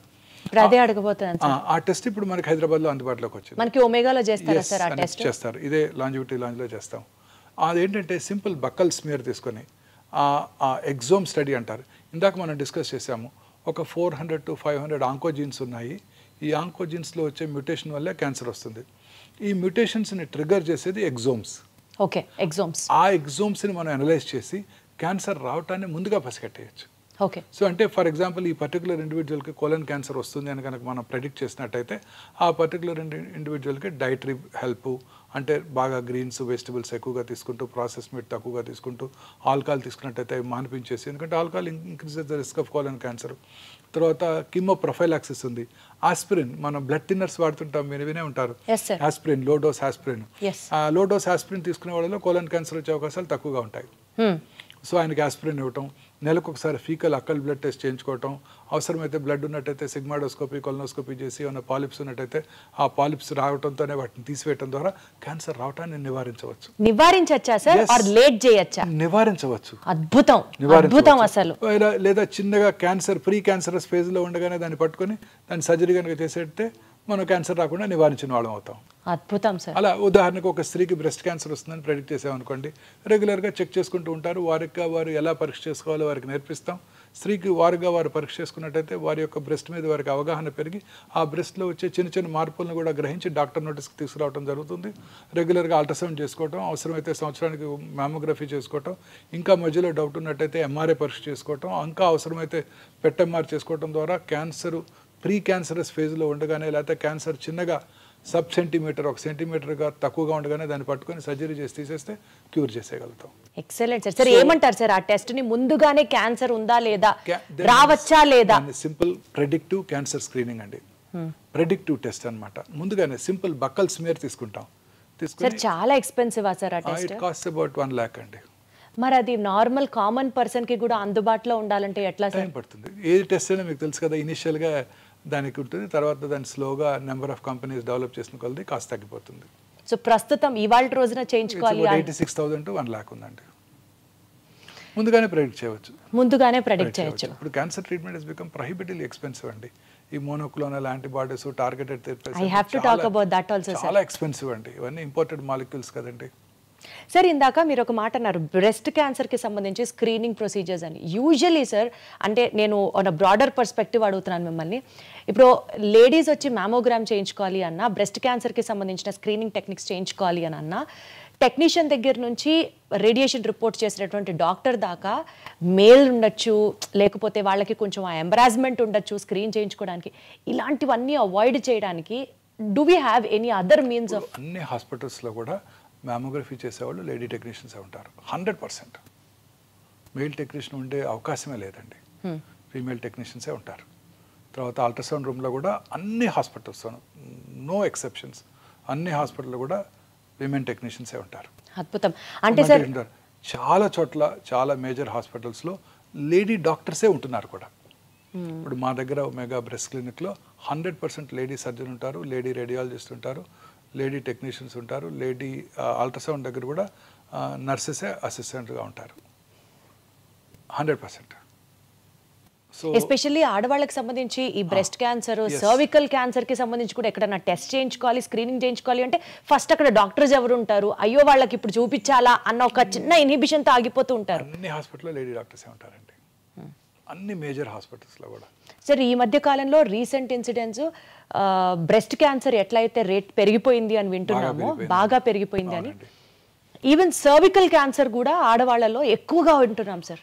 అవునండి, సర్వికల్ క్యాన్సర్ ఇన్సిడెన్స్ తగ్గుతుందండి ఇప్పుడు బికాస్ ఆఫ్ ది వ్యాక్సిన్. అంటే not only because of the vaccine, hygiene ప్రజల్లో అవగాహన పెరగటం వల్ల. See what is the most important cause for cervical cancer? Human papillomatous virus infection. ఈ వైరస్ ఇన్ఫెక్షన్ తేమ కలిగిన వాతావరణంలో, హ్యూమిడ్ ఎన్విరాన్మెంట్, కోస్టల్ ఏరియాస్లో ఎక్కువగా వ్యాప్తి చెంది అక్కడ వాళ్ళకి socially and economically backward sections of the సొసైటీలో హైజీన్ మీద అవగాహన లేదు. డ్యూరింగ్ ఎస్పెషలీ పీరియడ్స్ టైంలో వారికి ఎలా హైజీనిక్గా ఉండాలి అన్న దాని మీద అవగాహన లేకపోవడంతో ఆ వైరస్ ఎక్కువగా వ్యాప్తి చెందుతోంది. అలాగే వారి సెక్షువల్ పార్ట్నర్స్ కూడా హైజీన్ మీద అవగాహన లేదు. చాలామందిలో మల్టిపుల్ సెక్షువల్ పార్ట్నర్స్ కూడా ఉండొచ్చు. వాళ్ళలో ఈ క్యాన్సర్ ఇన్సిడెంట్స్ ఎక్కువ. ఇప్పుడు ఇవన్నీ కూడా బాగా తగ్గిపోయాయి. హైజీన్ మీద అందరికీ అవగాహన ఏర్పడింది. స్కూళ్ళలోనే పీరియడ్స్ టైంలో ఎటువంటి హైజీనిక్గా ఎలా ఉండాలో నేర్పుతున్నారు. శానిటరీ నాప్కిన్స్ అందుబాటులోకి వస్తున్నాయి అందరికీ కూడా. సో ఈ క్యాన్సర్ ఇన్సిడెంట్స్ బాగా తగ్గిపోయింది. సర్వికల్ క్యాన్సర్ కి సంబంధించిన వ్యాక్సిన్ 4 years నుంచి ఇవ్వచ్చు అంట కదా సార్ పిల్లలకి? 10 years నుంచి ఇవ్వాలి. ఇప్పుడు మొన్న ఈ మధ్య లాస్ట్ ఇయర్ బడ్జెట్లోనే మిసెస్ నిర్మలా సీతారామన్ అనౌన్స్ చేశారు, మొత్తం భారతదేశంలోని అందరి పిల్లలకి కూడా ఇక నుంచి ఫ్రీగా ఈ సంవత్సరం నుంచి వ్యాక్సిన్ అందజేయడం జరుగుతుంది. యూనివర్సల్ ఇమ్యునైజేషన్ ప్రోగ్రాంలో మిగతా వ్యాక్సిన్స్తో పాటు దీన్ని కూడా ఇంక్లూడ్ చేశారు. ఈ వ్యాక్సిన్ ఇప్పుడు ఇండియాలో మ్యానుఫ్యాక్చర్ చేస్తున్నారు, అందువల్ల కాస్ట్ తగ్గిపోయింది. And government of India proposes to deliver this vaccine to all children. This is only for cervical cancer అండి. ఈ వ్యాక్సిన్ కనుక తీసుకుంటే ప్రైమరీగా ఈ క్యాన్సర్ రాకుండా చేసుకోవచ్చు అండి. సార్ అసలు ఏదన్నా ఒక వ్యాక్సిన్ ఉండి అది ఏ క్యాన్సర్ రాకుండా ఉంటే బాగుండు. అలాంటి ఏదన్నా ఇన్వెన్షన్ దొరికితే బాగుండు sir. I know, but we don't know the cause for cancer yet. ప్రపంచంలో అన్నిటికన్నా ఈ ఒక్క డిసీజ్ మీద ఎక్కువ రీసెర్చ్ జరుగుతుంది. ఈవెన్ కరోనా ఉన్నప్పుడు కూడా కరోనా మీద కూడా అంత రీసెర్చ్ జరగలేదు, ఓన్లీ క్యాన్సర్ మీదే రీసెర్చ్ జరుగుతూ ఉండేది. ఇప్పటికి కూడా we could achieve break through, but break through వచ్చేస్తుందండి. క్యాన్సర్ ఖచ్చితంగా మనం క్యూర్ కనుక్కుంటాం. క్యాన్సర్ని ప్రివెంట్ చేయలేమేమో కానీ క్యాన్సర్ని ఖచ్చితంగా కనుక్కుంటాం. ఇప్పుడు మనం చెప్పిన ఈ ప్రెడిక్టివ్ టెస్ట్ వల్ల క్యాన్సర్ రావటాన్ని కూడా తగ్గించవచ్చు. అది మాత్రం అద్భుతం. కాకపోతే అది అందరికీ అందుబాటులోకి రావాలి, వచ్చేస్తుంది. ఆ తర్వాత అందుబాటులోకి వస్తుంది. తర్వాత క్యాన్సర్ కూడా ట్రీట్మెంట్ కూడా వచ్చేస్తుందండి. నెక్స్ట్ 10 to 15 yearsలో definitely will have a breakthrough. అనేక రకాల క్యాన్సర్స్కి ఇప్పుడే ఇమ్యూనోథెరపీ డ్రగ్స్ అందుబాటులోకి వచ్చాయి. లేట్ స్టేజ్ క్యాన్సర్స్లో కూడా చాలామంది ఎక్కువ కాలం బ్రతికేస్తున్నారు. కాకపోతే మీరు అన్నట్టు ఆ మోనోక్లోనల్ యాంటీబాడీస్, ఆ ఇమ్యూనోథెరపీస్ అవన్నీ కూడా ప్రొహిబిటివ్లీ ఎక్స్పెన్సివ్. ఇండియాలో తయారవునప్పుడు అవి చాలా ఎక్స్పెన్సివ్గా ఉంటాయి. Once we have to import చేసినప్పుడు చాలా ఎక్స్పెన్సివ్గా ఉంటాయి. ఇప్పుడు అవి పేటెంట్ లాస్ ఎక్స్పైర్ అయినాక ఇండియాలో తయారు చేసినప్పుడు ఇవన్నీ కూడా చాలా తక్కువ కాస్ట్లో మన ప్రజలకు అందుబాటులోకి వస్తాయి. సార్ ఇప్పుడు మీరు ఇంతమంది పేషెంట్స్ని చూస్తున్నారు కదా, ఎక్స్పెన్సివ్ ట్రీట్మెంట్ అని మీరే చెప్తున్నారు కదా సార్.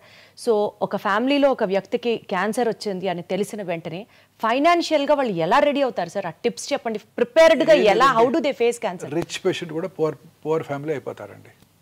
ఒక్క మెంబర్ క్యాన్సర్ వచ్చిందంటే ఖచ్చితంగా వచ్చిన రోజు సూపర్ డీలక్స్ రూమ్లో ఉంటారు. చివర్లో ట్రీట్మెంట్ తీసుకున్నప్పుడు జనరల్ వార్డులో అడ్మిట్ అవుతారు. So this is the heart fact of cancer treatment అండి. చాలా ఎక్స్పెన్సివ్ ట్రీట్మెంట్స్ అండి. Patients want best of the treatments. ఇప్పుడు మ్యామోగ్రఫీ మెషిన్ ఉంది.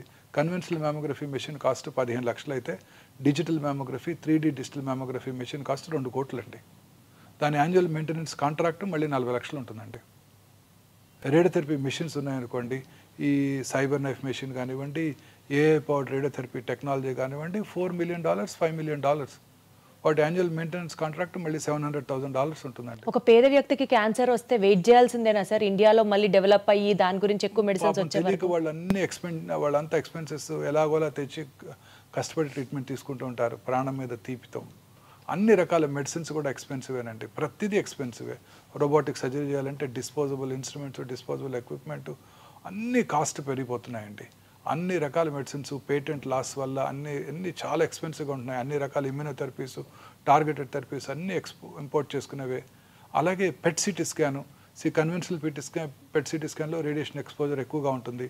Digital PET scan machine, conventional PET CT scan machine 5 to 6 crores అయినట్టయితే digital PET scan machine 14 to 18 crores అవుతుంది. On top of it annual maintenance contract సంవత్సరానికి అది పెరిగిపోతుంటుంది. And ఎన్నాళ్ళు వాడగలం each machine? Not more than 10 years. 10 yearsలో మళ్ళీ replace చేసేయాలి. ఇంత కాస్ట్లీ ట్రీట్మెంట్ ఇప్పించినా సరే, సర్జరీ చేసినా సరే, తిరిగి మళ్ళీ క్యాన్సర్ రెమిషన్ నుంచి ఉంటుందా లేదా, తిరిగి వస్తుందా లేదా, తిరిగి రాదా అని చెప్పడానికి కూడా గ్యారంటీ లేదు. ఇందాక చెప్పాను కదండి, the unpredictable biological behaviour of the tumour makes the most predictable treatment unpredictable. అంటే సార్ అసలు క్యాన్సర్ మనిషికి రానేకూడదు. మనం అనుకునే కోరిక అదొక్కటే. చాలా ఎక్స్పెన్సివ్ అండి, ట్రీట్మెంట్ ఈజ్ వెరీ ఎక్స్పెన్సివ్. ప్రజలు తిట్టుకుంటూ ఉంటారు డాక్టర్స్ని, బట్ వాళ్ళే బెస్ట్ ట్రీట్మెంట్ కావాలనుకుంటూ ఉంటారు, వాళ్ళే అడుగుతారు. అంటున్నారు కదా సార్, ఏదో కీమోథెరపీలో గేమ్ చేంజర్స్ వచ్చేసాయి, ఇమ్యూనో టార్గెటెడ్ థెరపీస్ అంటే అసలు గేమ్ చేంజర్స్, బట్ ఇదే very expensive. Very expensive, they are beyond the reach of a rich man. And ఎన్నాళ్ళు వాడాలి? వాడుతూనే ఉండాలి. అదేమి ఒక 6 కోర్సులు వాడి ఆపేస్తే ఇంకా వాడు బతికేస్తారు అనుకుంటే వాడేస్తారు. ₹1 కోటి ఖర్చు పెట్టండి మీకు క్యూర్ అవుతుంది అనుకుంటే రెడీగా ఉంటారు చాలామంది. ఏమి గ్యారంటీ లేదే. మరి ఎట్లా సార్, ఒక పేదవాడికి క్యాన్సర్ వస్తే దిక్కేంటి సార్? అంటే ఇప్పుడు గవర్నమెంట్ అనేక రకాలుగా ఈ ఆయుష్మాన్ భారత్, ఆరోగ్యశ్రీ ద్వారా చాలామంది క్యాన్సర్ పేషెంట్స్కి అతి తక్కువ ఖర్చులో ఫ్రీగా కూడా ట్రీట్మెంట్ చేయగలుగుతున్నాం. అదొక్కటే మనకి గ్రేటెస్ట్ అసెట్. సార్ నాకు ఒకటి అనిపిస్తుంది, చెప్పండి sir if I'm wrong or right. ఇప్పుడు మనకి ఈ ఇన్సూరెన్స్లు ఉంటాయి చూడండి సార్, క్యాన్సర్ ట్రీట్మెంట్కి ఇన్సూరెన్స్ ఇస్తారు. మీరు ఇందాక అర్లీ క్యాన్సర్ డిటెక్టివ్ టెస్ట్ చెప్పారు చూడండి, దానికి ఇస్తే చాలా మంది కనీసం చేసుకొని సిచ్యువేషన్ వర్స్ట్ చేయరు కదా సార్. వాటికి ఎవరు ఇన్సూరెన్స్, అన్ని రకాల క్యాన్సర్ ట్రీట్మెంట్స్ కూడా ఇన్సూరెన్స్ కవర్ అవ్వదు. అందులో చిన్న చిన్న లెటర్స్లో పెద్ద పాలసీ సైన్ చేశారా మీరు? ఇన్సూరెన్స్ పాలసీ కట్టినప్పుడు ముందు ఇమీడియట్గా మీరు ఒక 50 lakhsకో 1 crore ఇన్సూరెన్స్ తీసుకోండి. చిన్నపిల్లలు మీకు ఇన్సూరెన్స్ ఇస్తారు. ఇప్పుడు పెద్ద వయసు వచ్చినాక 50 ఏళ్ళు వచ్చాక ఇన్సూరెన్స్ అడిగితే అంత అమౌంట్కి ఇవ్వని కూడా ఎవరు, ప్రీమియం చాలా ఎక్కువగా ఉంటుంది. పిల్లలు కాబట్టి మీకు ఇప్పుడు ఇస్తారు. అందులో చిన్న లెటర్స్, స్మాల్ లెటర్స్లో చాలా ఉంటాయి. అవన్నీ చదవకుండా మనం చివరిలో సంతకం పెట్టేస్తాం. అందులో చాలా ఉంటాయి. ఈ కీమోథెరపీకి ఇన్ని లక్షలు ఇస్తాము, టార్గెటెడ్ థెరపీ కవర్ చేయము, ఇమ్యూనోథెరపీ కవర్ చేయమని కూడా రాసి ఉంటున్నాయి చాలా రకాల ఇన్సూరెన్స్ బ్రోషర్స్లో. తెలియక సైన్ చేసి తీసుకుంటూ ఉంటారు. సో చాలామందికి ఇన్సూరెన్స్ ఉన్నా కూడా కవర్ అవ్వట్లేదు. సార్ భయం వేస్తుంది సార్ ఒక్కసారి చెప్పాలంటే. క్యాన్సర్కి ఇంతే కవర్ చేస్తాం, కీమోథెరపీకి ఇంత, మీ లిమిట్ అయిపోయింది, సబ్ లిమిట్ ఇంతే. మీరు నాకు అన్నట్లు అసలు క్యాన్సరే రాకూడదు సార్. అంతే, ఏ ఎలిమెంట్ రాకూడదు. ఏ ఎలిమెంట్ రాకూడదు అంటే మనం ప్రశాంతంగా బ్రతకాలి సార్. ప్రశాంతత, ఆ పాయింట్ దగ్గరికి వస్తున్నాను సార్. సంతోషంగా బ్రతకాలి, సంతోషంగా కాదు హ్యాపీగా బ్రతకాలి. ఏది ఏమైనా చెక్కు చెదరకూడదు సార్. సంతోషం అన్న వెంటనే దాని ఆపోజిట్ గుర్తొస్తుంది. స్ట్రెస్ లేని లైఫ్ ఇవాళ లేదు కదా సార్. స్ట్రెస్కి, క్యాన్సర్కి, క్యాన్సర్ తిరిగి రావడానికి 20 to 30% కారణం స్ట్రెస్సే అని అంటున్నారు, నిజమేనా? అంతకన్నా ఎక్కువేనండి నా ఉద్దేశం, నా ఎక్స్పీరియన్స్లో. చాలా మంది ఇగ్నరెంట్ పేషెంట్స్ ఉంటారు. వారి హస్బెండ్ కొడుకో ట్రీట్మెంట్ తీసుకొస్తారు, హ్యాపీగా ట్రీట్మెంట్ తీసుకుంటారు, వెళ్ళిపోతారు. నన్ను అడుగుతారు బాగున్నారా డాక్టర్ అంటే, బాగున్నారంటే చాలా హ్యాపీ. సాయంకాలం ఇన్వెస్టిగేషన్ చేసి మీరు చాలా బాగున్నారంటే నన్ను మొక్కో లేకపోతే నాకు దండం పెట్టో వెళ్ళిపోతారు. చాలా హ్యాపీగా ఉంటారు. వాళ్ళకి ఏం తెలియదు, వాళ్ళకి అసలు ఎప్పుడు తిరిగి రాదు. చాలామంది భయపడుతుంటారు, చదివేస్తుంటారు. తిరిగి వస్తుంట కదా డాక్టర్ గారు, నాది ERPR నెగటివ్ క్యాన్సర్ అంట కదా, నాకు తిరిగి వస్తుందంట కదా అని భయపడుతుంటారు. వాళ్ళకి ఖచ్చితంగా తిరిగి వస్తుంది. సో ప్రశాంతంగా అన్ని రకాల జబ్బులకి కూడా సంతోషము, మానసిక ప్రశాంతత ముఖ్యం. క్యాన్సర్ ఉందని తెలిస్తే ఎలా సంతోషంగా ఉంటారు సార్? మీకైనా అదే నేను చెప్పేది అదే. అందుకే చాలా మంది పేషెంట్ మనం ప్రిపేర్ చేయాలి. ఎంత లేట్ స్టేజ్ అయినా పేషెంట్కి మీరు చెప్పక్కర్లేదు. నా ఉద్దేశం అదే. నేను చాలాసార్లు అసలు ఎవరికి చెప్పను, అన్లెస్ వాళ్ళ రిలేటివ్స్ ఇన్సిస్ట్ చేస్తే తప్ప పేషెంట్కి చెప్పను. సో ఏం పర్లేదు, తగ్గిపోతుంది అని ధైర్యం చెప్తాను. మీకు నిజం తెలుసు, నాకు తెలుసు, వాళ్ళ అటెండ్ ఫ్యామిలీ మెంబర్స్కి కూడా తెలుసు. కానీ అలాంటి వాళ్ళే they do very well. So మీరు నేను కూడా ప్రశాంతంగా ఉండాలి. మానసికంగా మనం ప్రశాంతంగా ఉంటే ఏ జబ్బులు రావు. ప్రశాంతత ఎక్కడ దొరుకుతుంది సార్? కేజీ ఎంత సార్ ప్రశాంతత? అది సంపాదించుకోగలటం మన గొప్పతనం మేడం. ఏది ఏమైనా మనం మాత్రం హ్యాపీగా ఉండాలి. ఎలాంటి ఆపద వచ్చినా మనం ప్రశాంతంగా ఉంటే దాన్ని గెలవచ్చు. సో ఉదాహరణకి చాలాసార్లు మీరు క్రికెట్ మ్యాచ్ చూస్తుంటారు, లాస్ట్ ఓవరు ఎవరు ప్రశాంతంగా ఆడితే వాళ్ళే గెలుస్తారు కదా. 20-20. మీరు ఎట్లా ఉంటారు sir despite of all so many stresses daily? మీ ప్రశాంతంగా మీరు ఏం చేస్తారు every day to be so peaceful? See, you have to be at this age. I'm 60 now. I crossed 60. నాకు ఇంకేం ఆందోళన ఉందండి. But otherwise also, sir, I've achieved whatever I wanted. I don't want anything else. I'm doing my job. I do రెగ్యులర్గా నా food మంచిగా చక్కగా తీసుకుంటాను. అన్ని రకాలుగా హ్యాపీగా ఉన్నాను. నాకు ఏ ప్రాబ్లమ్స్ లేవు. చాలాసార్లు నాకు ఇబ్బంది వచ్చేది, పేషెంట్కి సర్జరీ చేశాక ఏమైనా కాంప్లికేషన్స్ వచ్చాయనుకోండి, వాళ్ళు పెట్టే బాధే నాకు బాధ, లేకపోతే ఏముండదు. అన్ని రకాలుగా చెప్తాం. కొన్ని రకాల మేజర్ సర్జరీస్ చేసినప్పుడు కాంప్లికేషన్స్ రావచ్చు. కాంప్లికేషన్ రాకుండా ఏ సర్జన్ కూడా సర్జరీ చేయలేరు. ప్రపంచంలో బెస్ట్ ఆఫ్ ద టీమ్స్కి మేయో క్లినిక్లో అయినా, రాయల్ మాస్టన్ హాస్పిటల్ అయినా కాంప్లికేషన్స్ వస్తాయి సర్జరీ తర్వాత. పేషెంట్స్ ఆ కాంప్లికేషన్ వచ్చినప్పుడు రిలేటివ్స్ మాకు చాలా ఇబ్బంది పెడుతుంటారు. అలాంటి చిన్న చిన్న ఇబ్బందులు తప్ప నాకు ఏ రకమైన ఇబ్బంది నన్ను అసలు బాధ పెట్టదు నన్ను. అంటే మీరు మెడిటేషన్ చేస్తారా sir everyday? My OP is my meditation. చెప్పాను కదా 8 o'clock ఓపీలోకి వెళ్తే 1 వరకు టైమే తెలియదు నాకు, అసలు క్లాక్ ఉండదు. 1 o'clock రాగానే తెలుస్తుంది కొంచెం కడుపులో ఆకలేస్తుంటుంది. 1:15 అట్లా 1:15 అయి ఉంటుంది టైం, చూస్తే time 1:15. But otherwise also sir stress వల్ల క్యాన్సర్ రికర్ అవుతుంది అంటారా? స్ట్రెస్ వల్ల క్యాన్సరే వస్తుంది కూడా అంటారా? వల్ల అన్ని రకాల ఎలిమెంట్స్ ఇంక్లూడింగ్ క్యాన్సర్ వస్తాయండి. Coronary artery disease, cerebrovascular accident, cancer కూడా అన్ని రకాల జబ్బులకి స్ట్రెస్సే కారణం. మన ఇమ్యూనిటీ తక్కువ అవుతుంది. మనం ఎప్పుడైతే హ్యాపీగా లేనప్పుడో మన ఇమ్యూనిటీ తగ్గుతుంది. ఇమ్యూనిటీ తగ్గినప్పుడు ఈ మ్యూటేషన్స్ పైచేయి సాధిస్తాయి, they take upper hand. Coronary artery disease కానివ్వండి, కరోనా ఇన్ఫెక్షన్ కానివ్వండి, సెరిబ్రోవాస్కులర్ యాక్సిడెంట్ కానివ్వండి, క్యాన్సర్ కానివ్వండి, అన్ని రకాల ఎలిమెంట్స్కి స్ట్రెస్సే కారణం. ప్రశాంతంగా ఉంటే ఏ జబ్బు రాదు, ప్రశాంతంగా ఉంటే వైరల్ ఇన్ఫెక్షన్ వచ్చినా తొందరగా తగ్గిపోతుంది. మంచి నిద్ర, సంతోషం. సార్ ఆటో ఇమ్యూన్ డిసీజెస్ ఉన్న వాళ్ళకి క్యాన్సర్ ఇన్సిడెన్స్ ఎక్కువ అంటారు, నిజమేనా ఇది? అలానే ఏం లేదండి, కొన్ని రకాల ఎలిమెంట్స్ ఉండొచ్చు, కానీ అంత స్పెసిఫిక్గా ఆటో ఇమ్యూన్ డిసీజ్ ఉన్న వాళ్ళకి క్యాన్సర్ వస్తుందని ఏం లేదు. బికాజ్ వాళ్ళలో ఆల్రెడీ రోగనిరోధక శక్తిని సప్రెస్ చేయబడుతూ ఉంటుంది కాబట్టి క్యాన్సర్ రావడానికి ఆస్కారం ఎక్కువ ఉంది అని అంటారు. ఆటో ఇమ్యూన్ డిసీజ్ అంటే మన బాడీలో ఉన్న ఇమ్యూన్ మెకానిజం మన ఓన్ ఆర్గన్స్ మీద అగెన్స్ట్గా పనిచేస్తాయి. మామూలుగా ఇప్పుడు ఉదాహరణకి ఒక ఇండివిజువల్కి కిడ్నీ ట్రాన్స్ప్లాంట్ చేసామనుకోండి, కిడ్నీ ట్రాన్స్ప్లాంట్ చేస్తే అవుతుంది, అది ఒక ఫారిన్ ఆర్గన్, ఫారిన్ బాడీ, దాన్ని మన బాడీ రిజెక్ట్ చేస్తుంది, ట్రాన్స్ప్లాంట్ ఆర్గన్ రిజెక్ట్ చేస్తుంది. ఆ ట్రాన్స్ప్లాంటెడ్ ఆర్గన్ రిజెక్షన్ చేయకుండా ఉండటానికి వాళ్ళకి ఇమ్యూనో సప్రెసివ్ థెరపీ ఇస్తారు. కిడ్నీ ట్రాన్స్ప్లాంట్ తర్వాత కానీ, హార్ట్ ట్రాన్స్ప్లాంట్ కానీ, లివర్ ట్రాన్స్ప్లాంట్ తర్వాత కానీ ఆ ఇమ్యూనో సప్రెసివ్ థెరపీ ఇచ్చినప్పుడు ఆ రిజెక్షన్ని మనం ప్రివెంట్ చేయగలుగుతాం, బట్ క్యాన్సర్స్ రావడానికి అవకాశం ఉంటుంది. Exactly sir. ఇప్పుడు ఒక పేషెంట్కి రియల్ ఇన్సిడెంట్ అనమాట. ఒక పేషెంట్కి మెలనోమా వచ్చింది. మెలనోమా వచ్చిన తర్వాత, మెలనోమా అంటే తెలుసు కదండి, స్కిన్ క్యాన్సర్.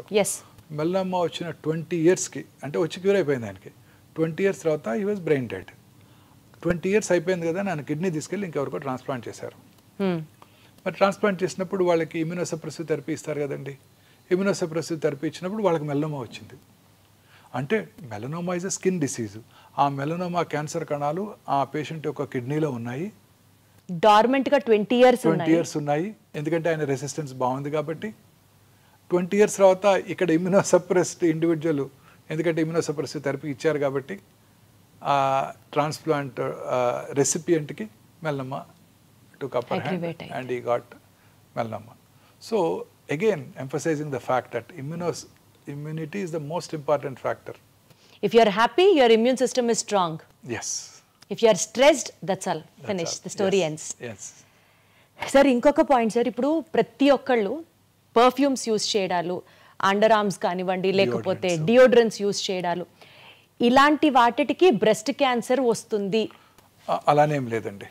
అనేక రకాల పర్ఫ్యూమ్స్లో కొన్ని రకాల సబ్స్టెన్సెస్ ఉంటాయి, వాటి వల్ల హార్మోన్ బ్యాలెన్స్ దెబ్బతిని వాళ్ళలో బ్రెస్ట్ క్యాన్సరు, ప్రాస్టేట్ క్యాన్సరు వచ్చే అవకాశాలు కొంచెం ఎక్కువగా ఉంటాయి కదా. మామూలుగా ఈ బ్రాండెడ్ పర్ఫ్యూమ్స్లో ఈ కెమికల్స్ అన్ని తక్కువగానే వాడుతుంటారు, పర్వాలేదు. చీపర్ పర్ఫ్యూమ్స్ కొన్నప్పుడే ఈ ప్రాబ్లమ్స్ ఉంటాయి. డియోడ్రెంట్స్ వలన చాలా మందిలో ఒక అపోహ ఉంది, డియోడ్రెంట్ రాసుకుంటే బ్రెస్ట్ క్యాన్సర్ వస్తుందని.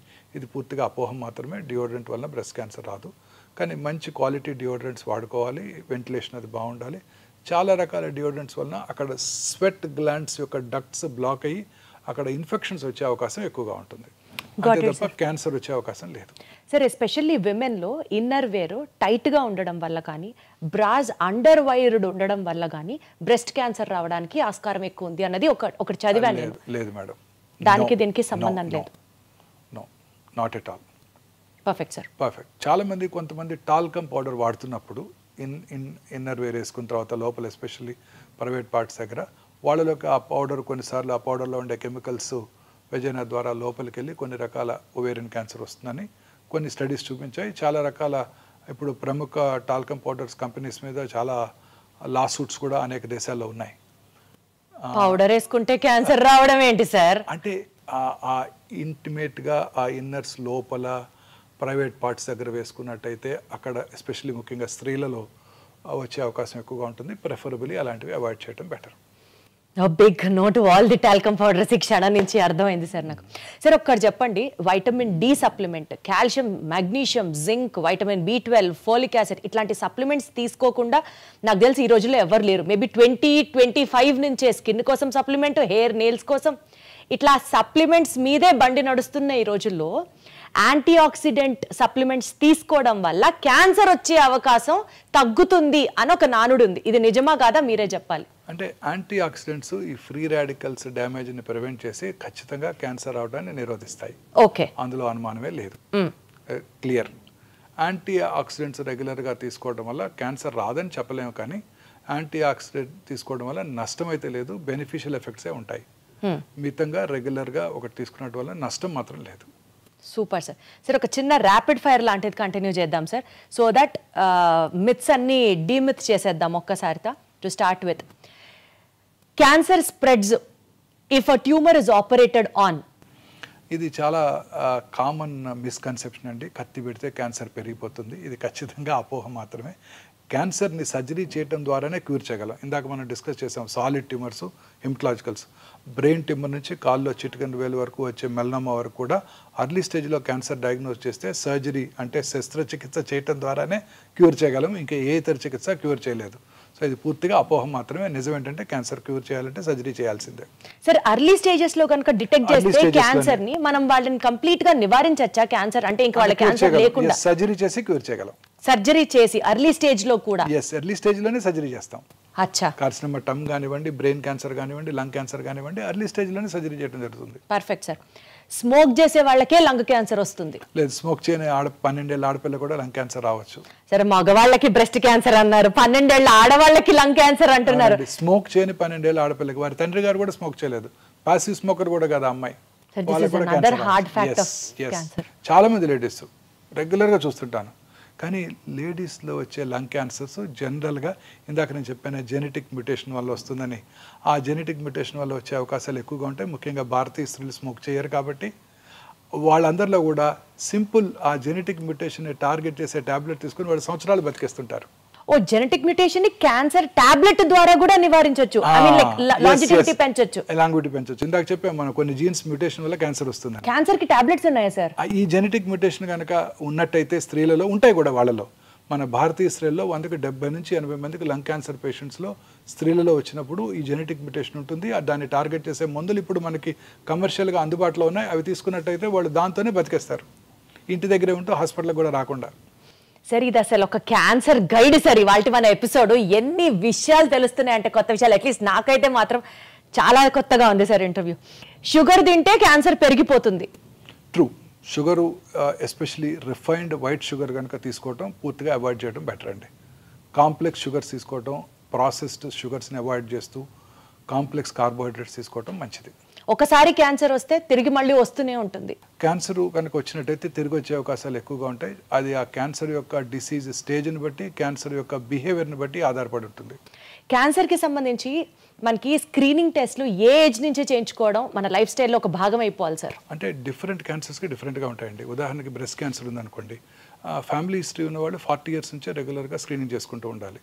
మ్యామోగ్రఫీ పరీక్ష సంవత్సరానికి ఒకసారి చేసుకుంటూ ఉండాలి. ఫ్యామిలీ హిస్టరీ లేని వాళ్ళు కూడా, ఎస్పెషల్లీ మిడిల్ ఇన్కమ్ గ్రూప్స్లో ఉండే స్త్రీలు 50 years దాటిన తర్వాత రెగ్యులర్గా అప్ టు 65 రెగ్యులర్గా మ్యామోగ్రఫీ స్క్రీనింగ్ చేయించుకోవాలి. అలాగే ప్రతి స్త్రీకి కూడా 20 ఏళ్ళ నుంచే వారికిగా వారు పరీక్ష చేసుకుంటూ, వారి యొక్క శరీరం మీద అవగాహన పెంచుకుంటూ, వారి బ్రెస్ట్ని ఎగ్జామిన్ చేసుకుంటూ, స్నానం చేసేటప్పుడు కూర్చొని, పడుకున్నప్పుడు రూమ్కి వచ్చాక పడుకొని రెగ్యులర్గా ఎగ్జామిన్ చేసుకోవడం ద్వారా వాళ్ళ శరీరం మీద అవగాహన పెరిగి ఆ బ్రెస్ట్లో వచ్చే చిన్న చిన్న మార్పులను వాళ్ళు గ్రహించి వారి డాక్టర్ దృష్టికి తీసుకెళ్ళగలుగుతారు. అలాగే గర్భసించి ముఖ ద్వారా cancer, once they are sexually active, marriage అయిన తర్వాత వాళ్ళు ప్యాప్స్మియర్ టెస్టింగ్ ఫస్ట్ 3 years, ఆ 3 years కనుక నార్మల్గా ఉన్నట్టయితే ఆ తర్వాత కూడా రెగ్యులర్గా ఇంటర్వెల్స్లో ఇయర్లీ ఒకసారి డాక్టర్తో పరీక్ష చేయించుకోవటం, లేడీ డాక్టర్తో. అదే టైంలో బ్రెస్ట్ ఎగ్జామినేషన్ ఎలా చేసుకోవాలో నేర్చుకోవటం, ఆఫీస్ ఎగ్జామినేషన్ సంవత్సరానికి ఒకసారి అవసరమైతే ముఖ్యంగా కోస్టల్ ఏరియాస్లో ఉన్న స్త్రీలంతా కూడా ప్యాప్స్మియర్ చేయించుకోవటం very important. This is only for women sir? మగవాళ్ళకి ఎలాంటి ప్రీ క్యాన్సర్ టెస్ట్లు అక్కర్లేదా?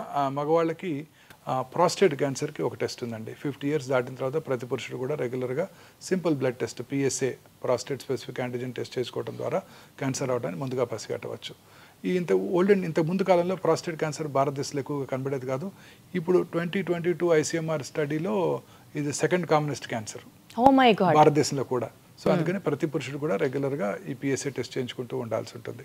అలాగే స్మోక్ చేసే పురుషులు ఎస్పెషలీ 10 years కనుక స్మోక్ చేస్తే, రోజుకు ఒక cigarette packet 10 cigarettes తాగినట్టయితే 10 smoke years అంటారు.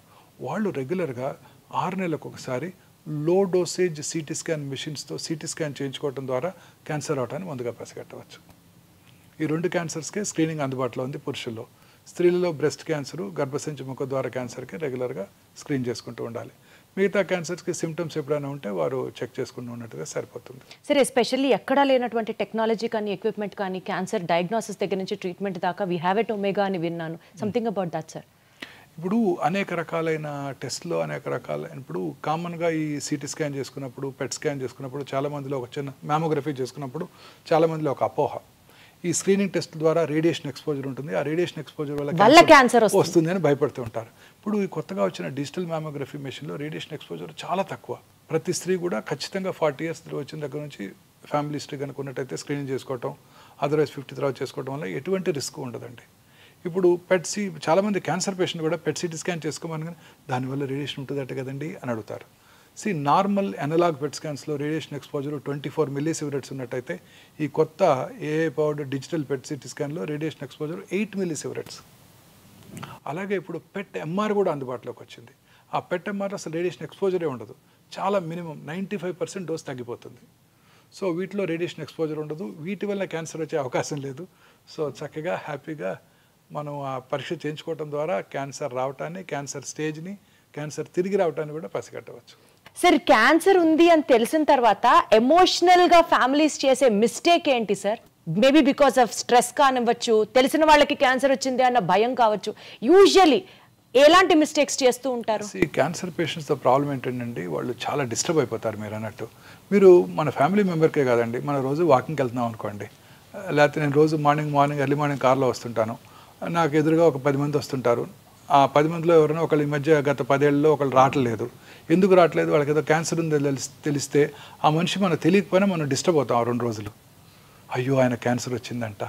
మనకే కాదు, మన నైబర్హుడ్లో ఎవరికైనా క్యాన్సర్ వచ్చినా మనం ఇమీడియట్గా డిస్టర్బ్ అవుతాం. ఈ ఎమోషనల్ ట్రామాలో పొరపాటున మిస్టేక్స్ చేసేస్తూ ఉంటారు కదా సార్? తప్పనిసరిగా ఈ ఎమోషనల్ ట్రామాలో వాళ్ళు చాలామంది ఫ్యామిలీ మెంబర్స్ ఉంటారు. ఒకళ్ళు ఒక చోటకి వెళ్దాం అంటారు, ఒకళ్ళు ఇంకో హాస్పిటల్కి వెళ్దాం అంటారు, అలా ట్రీట్మెంట్ డిలే చేసేస్తుంటారు. తర్వాత కొంతమంది అసలు అలోపతి ట్రీట్మెంటే వద్దు, మనం న్యాచురోపతి ట్రీట్మెంట్కి వెళ్దాము. అది ఎఫెక్టివా సార్? ఏముండదండి, షిమోగాకి వెళ్దాం, షిమోగా మెడిసిన్ తీసుకుందాం, లేకపోతే ధర్మస్థల వెళ్దాం, ధర్మస్థల మెడిసిన్ తీసుకుందాం, టిబెటిన్ మెడిసిన్ తీసుకుందాం. ఇలాంటివన్నీ కూడా ఎక్కువైపోతున్నాయండి. చక్కగా క్యాన్సర్ ట్రీట్మెంట్ తీసుకుంటున్న వాళ్ళు కూడా, చక్కగా క్యూర్ అవుతున్న వాళ్ళు కూడా ఇవన్నీ వేస్ట్, ఇవి తీసుకున్నా కానీ తిరిగి వస్తుంది, మా ఇంటి పక్కన ఆయనకు తిరిగి వచ్చింది, వాళ్ళు షిమోగా వెళ్ళి వైద్యం చేసుకున్నారని అక్కడికి వెళ్ళి ఈ ట్రీట్మెంట్ మాన్పించి అక్కడ తీసుకెళ్ళి వైద్యం చేస్తుంటారు. అంటే వాళ్ళకేదో వీళ్ళ మీద కోపంతో కాదు, వాళ్ళకేదో ఇతనికి హెల్ప్ చేద్దామని ఆశతో. పైగా ఈ ట్రీట్మెంట్ అంతా కొంచెం ఎక్స్పెన్సివ్గా ఉంటుంది అలోపతి వైద్య విధానంలో. సో వాళ్ళు తట్టుకోలేరు, పేదవాడు కదా, ఇతని షిమ్మగా తీసుకెళ్తే అక్కడ తక్కువ ఖర్చులో వైద్యం అయిపోతుంది అని అక్కడికి వెళ్తూ ఉంటారు. ఇది ఖచ్చితంగా డెఫినెట్గా క్యాన్సర్ క్యూర్ అయ్యే అవకాశాలు బాగా తగ్గిపోతాయండి. సో క్యాన్సర్ ట్రీట్మెంట్లో బ్రేక్ రావటం, క్యాన్సర్ ట్రీట్మెంట్ని నిలిపివేసి ఇతరత్ర ఆల్టర్నేటివ్ ట్రీట్మెంట్ స్టార్ట్ చేయడం, ముఖ్యంగా ఇండియాలో ఫినాన్షియల్ ప్రాబ్లమ్స్ ఏనండి. వేరే ఆల్టర్నేటివ్ మోడ్స్ ఆఫ్ ట్రీట్మెంట్ కోసం డిపెండ్ ఫినాన్షియల్ ప్రాబ్లమ్స్. ఇది ఎక్స్పెన్సివ్గా ఉంటుందని ఒక అపోహ కూడా ఉంది. అన్ని క్యాన్సర్ ట్రీట్మెంట్స్ ఎక్స్పెన్సివ్గా ఉండవు. ఎక్స్పెన్సివ్ ట్రీట్మెంట్ అందుబాటులో ఉంటుంది, చీపర్ ట్రీట్మెంట్స్ అందుబాటులో ఉంటాయి. మీరు కారు కొనుక్కోవాలంటే అందరూ 50 లక్షలు పెట్టి బెంజ్ కారు కొనుక్కోకర్లేదు, 2 లక్షలకి మారుతి కారు కూడా లభ్యం అవుతుంది కదా. అర్లీగా డిటెక్ట్ చేసి డాక్టర్ దగ్గరికి రాగలిగితే, డాక్టర్ హెల్ప్ తీసుకుంటే, అర్లీగా కనుక డిటెక్ట్ అయితే తక్కువలోనే అయిపోవచ్చు కదా సార్. సార్ అసలు ఎట్లా తెలుస్తుంది sir science and symptoms of cancer ఏంటి చెప్పండి? అదే మెయిన్ ప్రాబ్లం అండి. Cancer is a silent killer. Symptoms ఏమి కలిగించదు. చాలాసార్లు లేట్ స్టేజ్లోనే సిమ్టమ్స్ వస్తాయి. చిన్న సిమ్టమ్స్ ఉంటాయి, అవి జనరల్గా అందరూ నెగ్లెక్ట్ చేస్తారు. ఏంటి సార్ అలాంటి ఒక 5 to 7 సైన్స్ చెప్పండి. ఉదాహరణ పైనుంచి కిందకి వెళ్దాం. Brain headache, early morning headache వచ్చింది అనుకోండి ఎవరికైనా, అది అశ్రద్ధ చేయకూడదు. ఇంటెన్సిటీ పెరిగిపోతుంది అనుకోండి రెగ్యులర్గా, అశ్రద్ధ చేయకూడదు. పొద్దున్నే 3 గంటలకి హెడేక్తో నిద్రలేగుస్తున్నాం అనుకోండి, అది అశ్రద్ధ చేయకూడదు. హెడేక్తో పాటు వామిటింగు, మెమరీ లాసు, ఫిట్స్ రావడం ఉంటే ఖచ్చితంగా అది బ్రెయిన్ ట్యూమర్ని సూచిస్తుంది. కొన్ని ఫంక్షనల్ అబ్నార్మాలిటీస్, సడన్గా జ్ఞాపక శక్తి తగ్గిపోవటం, జ్ఞాపక శక్తి తగ్గిపోవటం, విజన్ డిస్టర్బెన్సెస్ రావటం, ఇవన్నీ కూడా బ్రెయిన్ ట్యూమర్ లక్షణాలు. చిన్న ఎరుపు తెలుపు మిళితమైన ప్యాచెస్ రావటం ఓరల్ క్యావిటీలో, నాలుక మీద కానివ్వండి, బక్కల క్యావిటీలో కానివ్వండి, మానని పుండు, మానని నొప్పి లేని పుండు, నొప్పి లేని పుండు క్రమంగా పెరుగుతోంది మానకుండా, అది క్యాన్సర్ పుండు కావచ్చు. అలాగే బ్లడ్ రావటం, ఎక్కడి నుంచి ఓరల్ క్యావిటీలోంచి కానీ స్వరపేట నుంచి కానీ ఎక్కడి నుంచి బ్లడ్ రావటం, feeling of foreign body sensation థ్రోట్లో, తర్వాత వాయిస్ బొంగురుపోవటం, వెరీ కామన్ సిమ్టమ్ స్వరపేట క్యాన్సర్కి, లంగ్ క్యాన్సర్కి. మానని దగ్గు, చాలామంది నెగ్లెక్ట్ చేస్తారు స్మోకర్స్. లాస్ట్ ఇయర్ కూడా ఇలానే వచ్చింది, అప్పుడు సిటీ స్కాన్ కూడా చేయించారు, నార్మల్గా ఉందంటారు. మానని దగ్గు, తగ్గినప్పుడు ఫ్లెమ్లో బ్లడ్ రావటం, లో గ్రేడ్ చెస్ట్ పెయిన్ రావటం, ఆకలి తగ్గిపోవటం, ఈ 3 వెరీ ఇంపార్టెంట్ సిమ్టమ్స్ అండి. ఆకలి తగ్గటం, తినాలని పెంచిపోవటం, బ్రేక్ఫాస్ట్ టేబుల్ దగ్గరికి వెళ్ళటం, తినకుండా వెనక్కి రావటం, అయితే నువ్వు ఇడ్లీ తినగానే ఒక ఇడ్లీ తినగానే పొట్ట ఫుల్ అయినట్టు ఉండటం, ఇవి అలాగే లో గ్రేడ్ ఫీవరు, కొంచెం అలసటగా ఉండటం, ఇవన్నీ ఎప్పుడు కూడా అశ్రద్ధ చేయకూడదు. అలాగే మింగుతున్నప్పుడు ఫుడ్ అడ్డం పట్టడం, ముందు సాలిడ్స్ అడ్డం పట్టడం, తర్వాత లిక్విడ్స్ కూడా అడ్డం పట్టడం, తర్వాత స్టమక్ క్యాన్సరు, సౌత్ ఇండియన్ మెన్లో కామనెస్ట్ క్యాన్సరు, కొంచెం ఫుడ్ తినగానే పొట్ట ఫుల్ అయిపోయినట్టు ఉండటం, రోజు బ్రేక్ఫాస్ట్కి 4 ఇడ్లీలు తింటాం, ఇప్పుడు 1-2 తినగానే పొట్ట ఫుల్ అయిపోతుంది, నాకేదో గ్యాస్ ఉంది, గ్యాస్ పట్టేసింది అనుకుంటారు తప్ప క్యాన్సర్ ఉందని ఎవరు అనుకోరు. వామిటింగ్ రావటం, బెల్చింగ్స్ ఎక్కువగా రావటం, అన్డైజెస్టెడ్ ఫుడ్ ఉన్నప్పుడు ఆ బెల్చింగ్, ఫౌల్ స్మెల్లింగ్ బెల్చింగ్ రావటం, ఆ తర్వాత వామిటింగ్ రావటం, వామిటస్లో రక్తం పట్టడం, వెయిట్ తగ్గిపోవటం, ఇవన్నీ కూడా గ్యాస్ట్రిక్ క్యాన్సర్ లక్షణాలు. మలమూత్ర విసర్జన అలవాట్లో మార్పు రావటం, మోషన్లో బ్లడ్ పట్టడం, రకరకాలుగా చాలాసార్లుగా మోషన్ పాస్ చేయటం, మోషన్లో గమ్ లాంటి వైటిష్ మెటీరియల్ రావటం, బ్లడ్ రావటం, యూరిన్లో బ్లడ్ పట్టడం,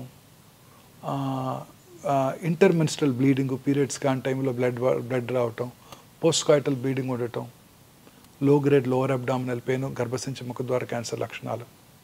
బాడీలో ఎక్కడైనా ఏదైనా లంపు క్రమం తప్పకుండా పెరిగిపోవటం, నొప్పి లేకుండా ఉండటం,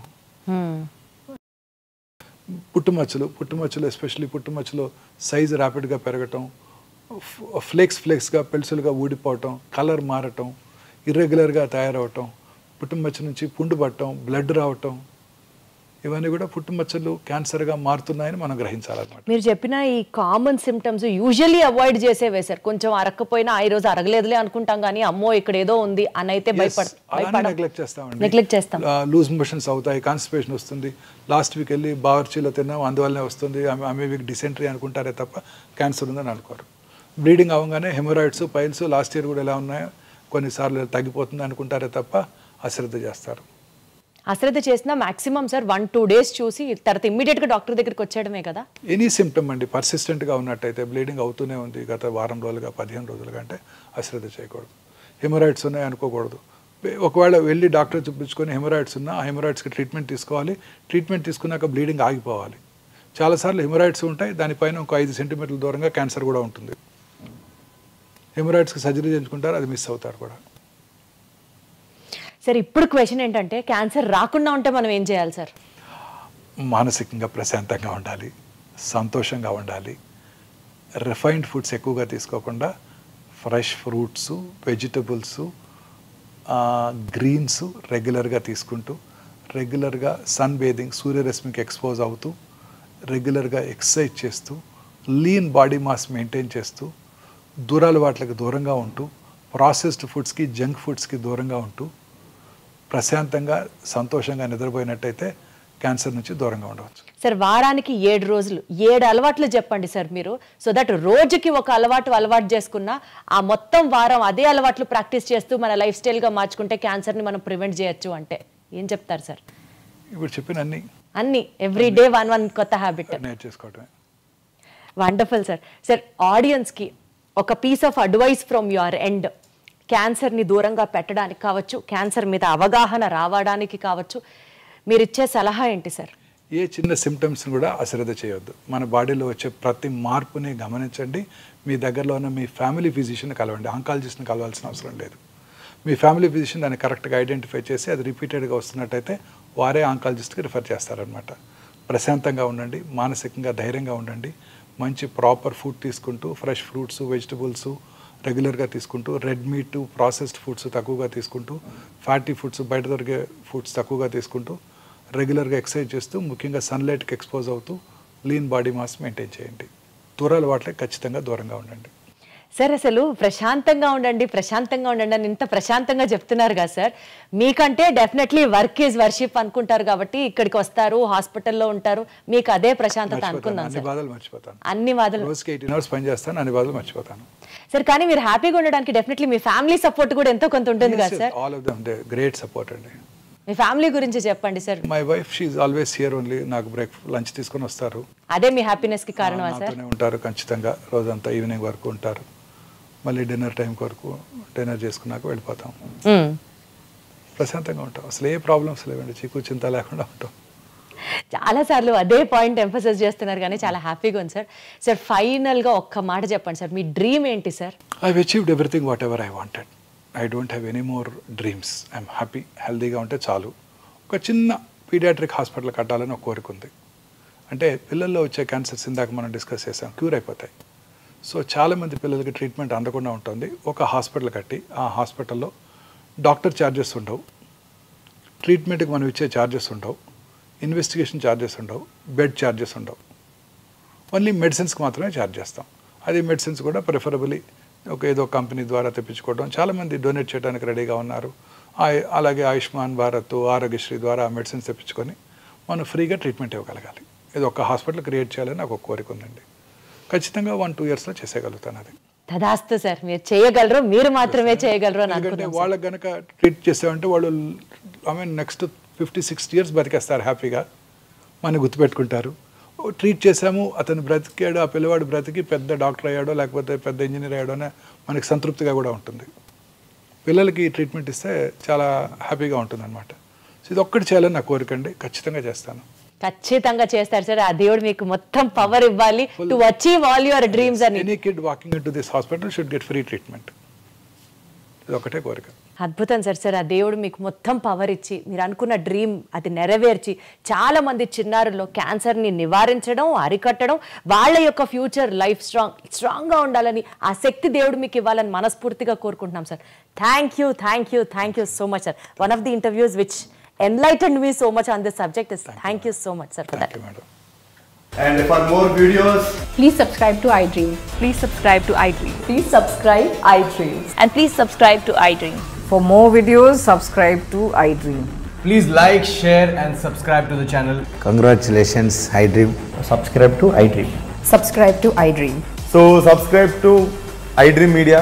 iDream ki iDream team andarki huge congratulations. Please subscribe iDream Media. Please subscribe to iDream. Subscribe iDream. Please subscribe to iDream. iDream అంటే నా కళల ఛానల్ను సబ్స్క్రైబ్ చేసుకున్న నోరు తిరుగుతలేదు, మీరైతే గంట గుర్తు కొట్టండి. For more such videos, please subscribe to iDream. Subscribe to iDream. Please subscribe to iDream. Please subscribe iDream Media. Please do subscribe to iDream. Please subscribe to iDream Media. For best entertainment and information, please subscribe iDream. And don't forget to subscribe to iDream.